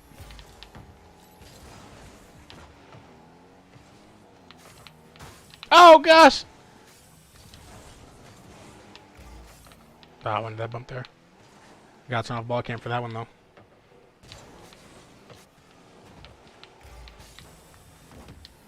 Sheesh. Nice. I'm gonna head out. Stream was a W. I'll catch you next time. Alright, man. Appreciate it. I gotta figure out like a consistent stream schedule. Like Tuesdays and Thursdays or something. Because after the last time I did a stream, I gained like 100 subs the next day. Just like randomly. Oh! Yay! I just like luck into these goals, bro. I'll take it. Is that the bottom of the chat? It is.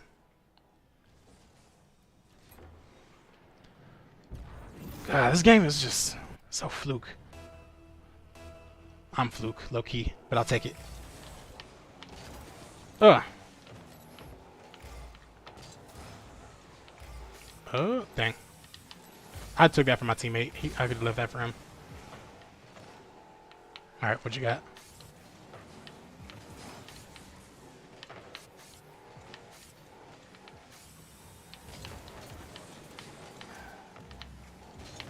Ah. Try to get out of the way. Oh. Not my bad at all.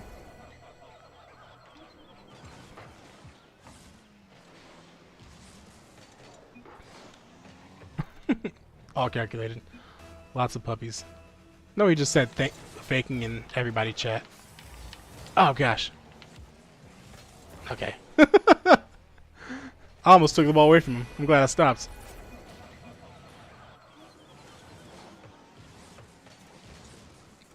I literally just froze. Alright.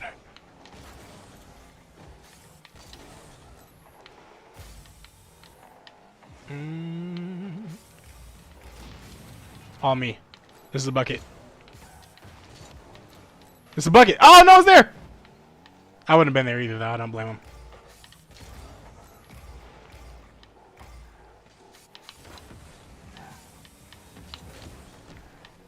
I can't. Oh, no, I just spawned over the 100. I'll take it. Why am I doing this to myself? Calculated fake. Gosh.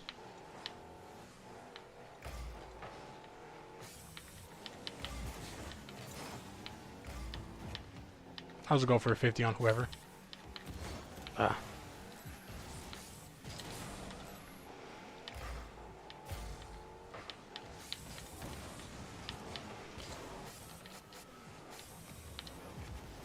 I thought I was going to go faster along the wall. I tried to pre-jump it. But it died very quickly. I'm going to bump. Oh, I can't.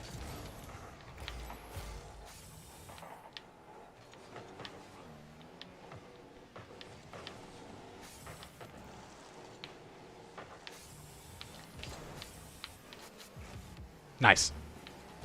Nice! Get out of here! Oh my god! I thought I was about to uncle that. Let's go ahead and, yeah. Oh, did that even record? Oh well. I was gonna clip it. Okay, yeah, I was a little aggressive on that one. Although, he did miss the first touch, so I'm not taking the blame for that.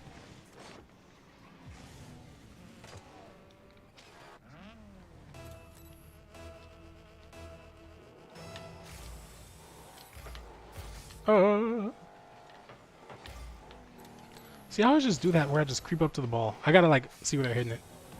Ah! Good luck, man. Oh, he doesn't need luck.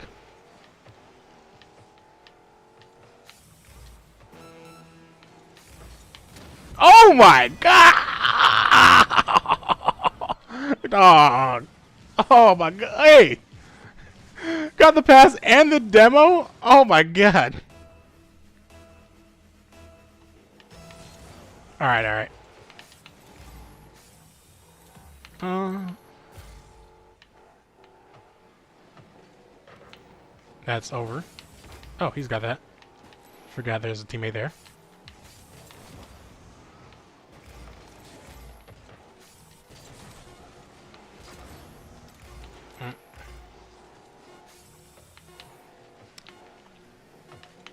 Oh god. Nah, just leave it. We need more. Ah, GG. Undefeated in threes. I can't lose. Watching 5 minutes behind. I mean, even if you're caught up, I think the delay is like 30 seconds. I got to figure out how to tighten up that delay, and I got to figure out how to make sure that Streamlabs isn't hijacking the chat and letting people know that's going to start soon, even though it started hours ago. I think I am going to head out, though. Been streaming for a good little minute. When do I want to stream next? Maybe Sunday? I don't know. We'll see. I got some work to do. Got more content in the pipeline. So, yeah. I'm going to call it. But I appreciate y'all stopping by, though, for real. Spending your Friday night with me. I don't take that for granted. Y'all could have been anywhere in the world. Y'all chose to be here. Y'all some real ones. But until next time, join my Discord. I'm going to throw my link in there one last time. In case anyone joined after the fact and they want to join my Discord. Because if you hit me up in Discord, I will respond. I talk to pretty much everybody in there. So if you actually want to connect and you want to play some games and get in there, then join my Discord. And we'll be homies. And you can also join the fantasy league that I'm going to start up for the spring split. And you know, you could talk trash if you beat me in the fantasy league, because I do all this try hard analysis and I still end up losing. So we'll see. But all right.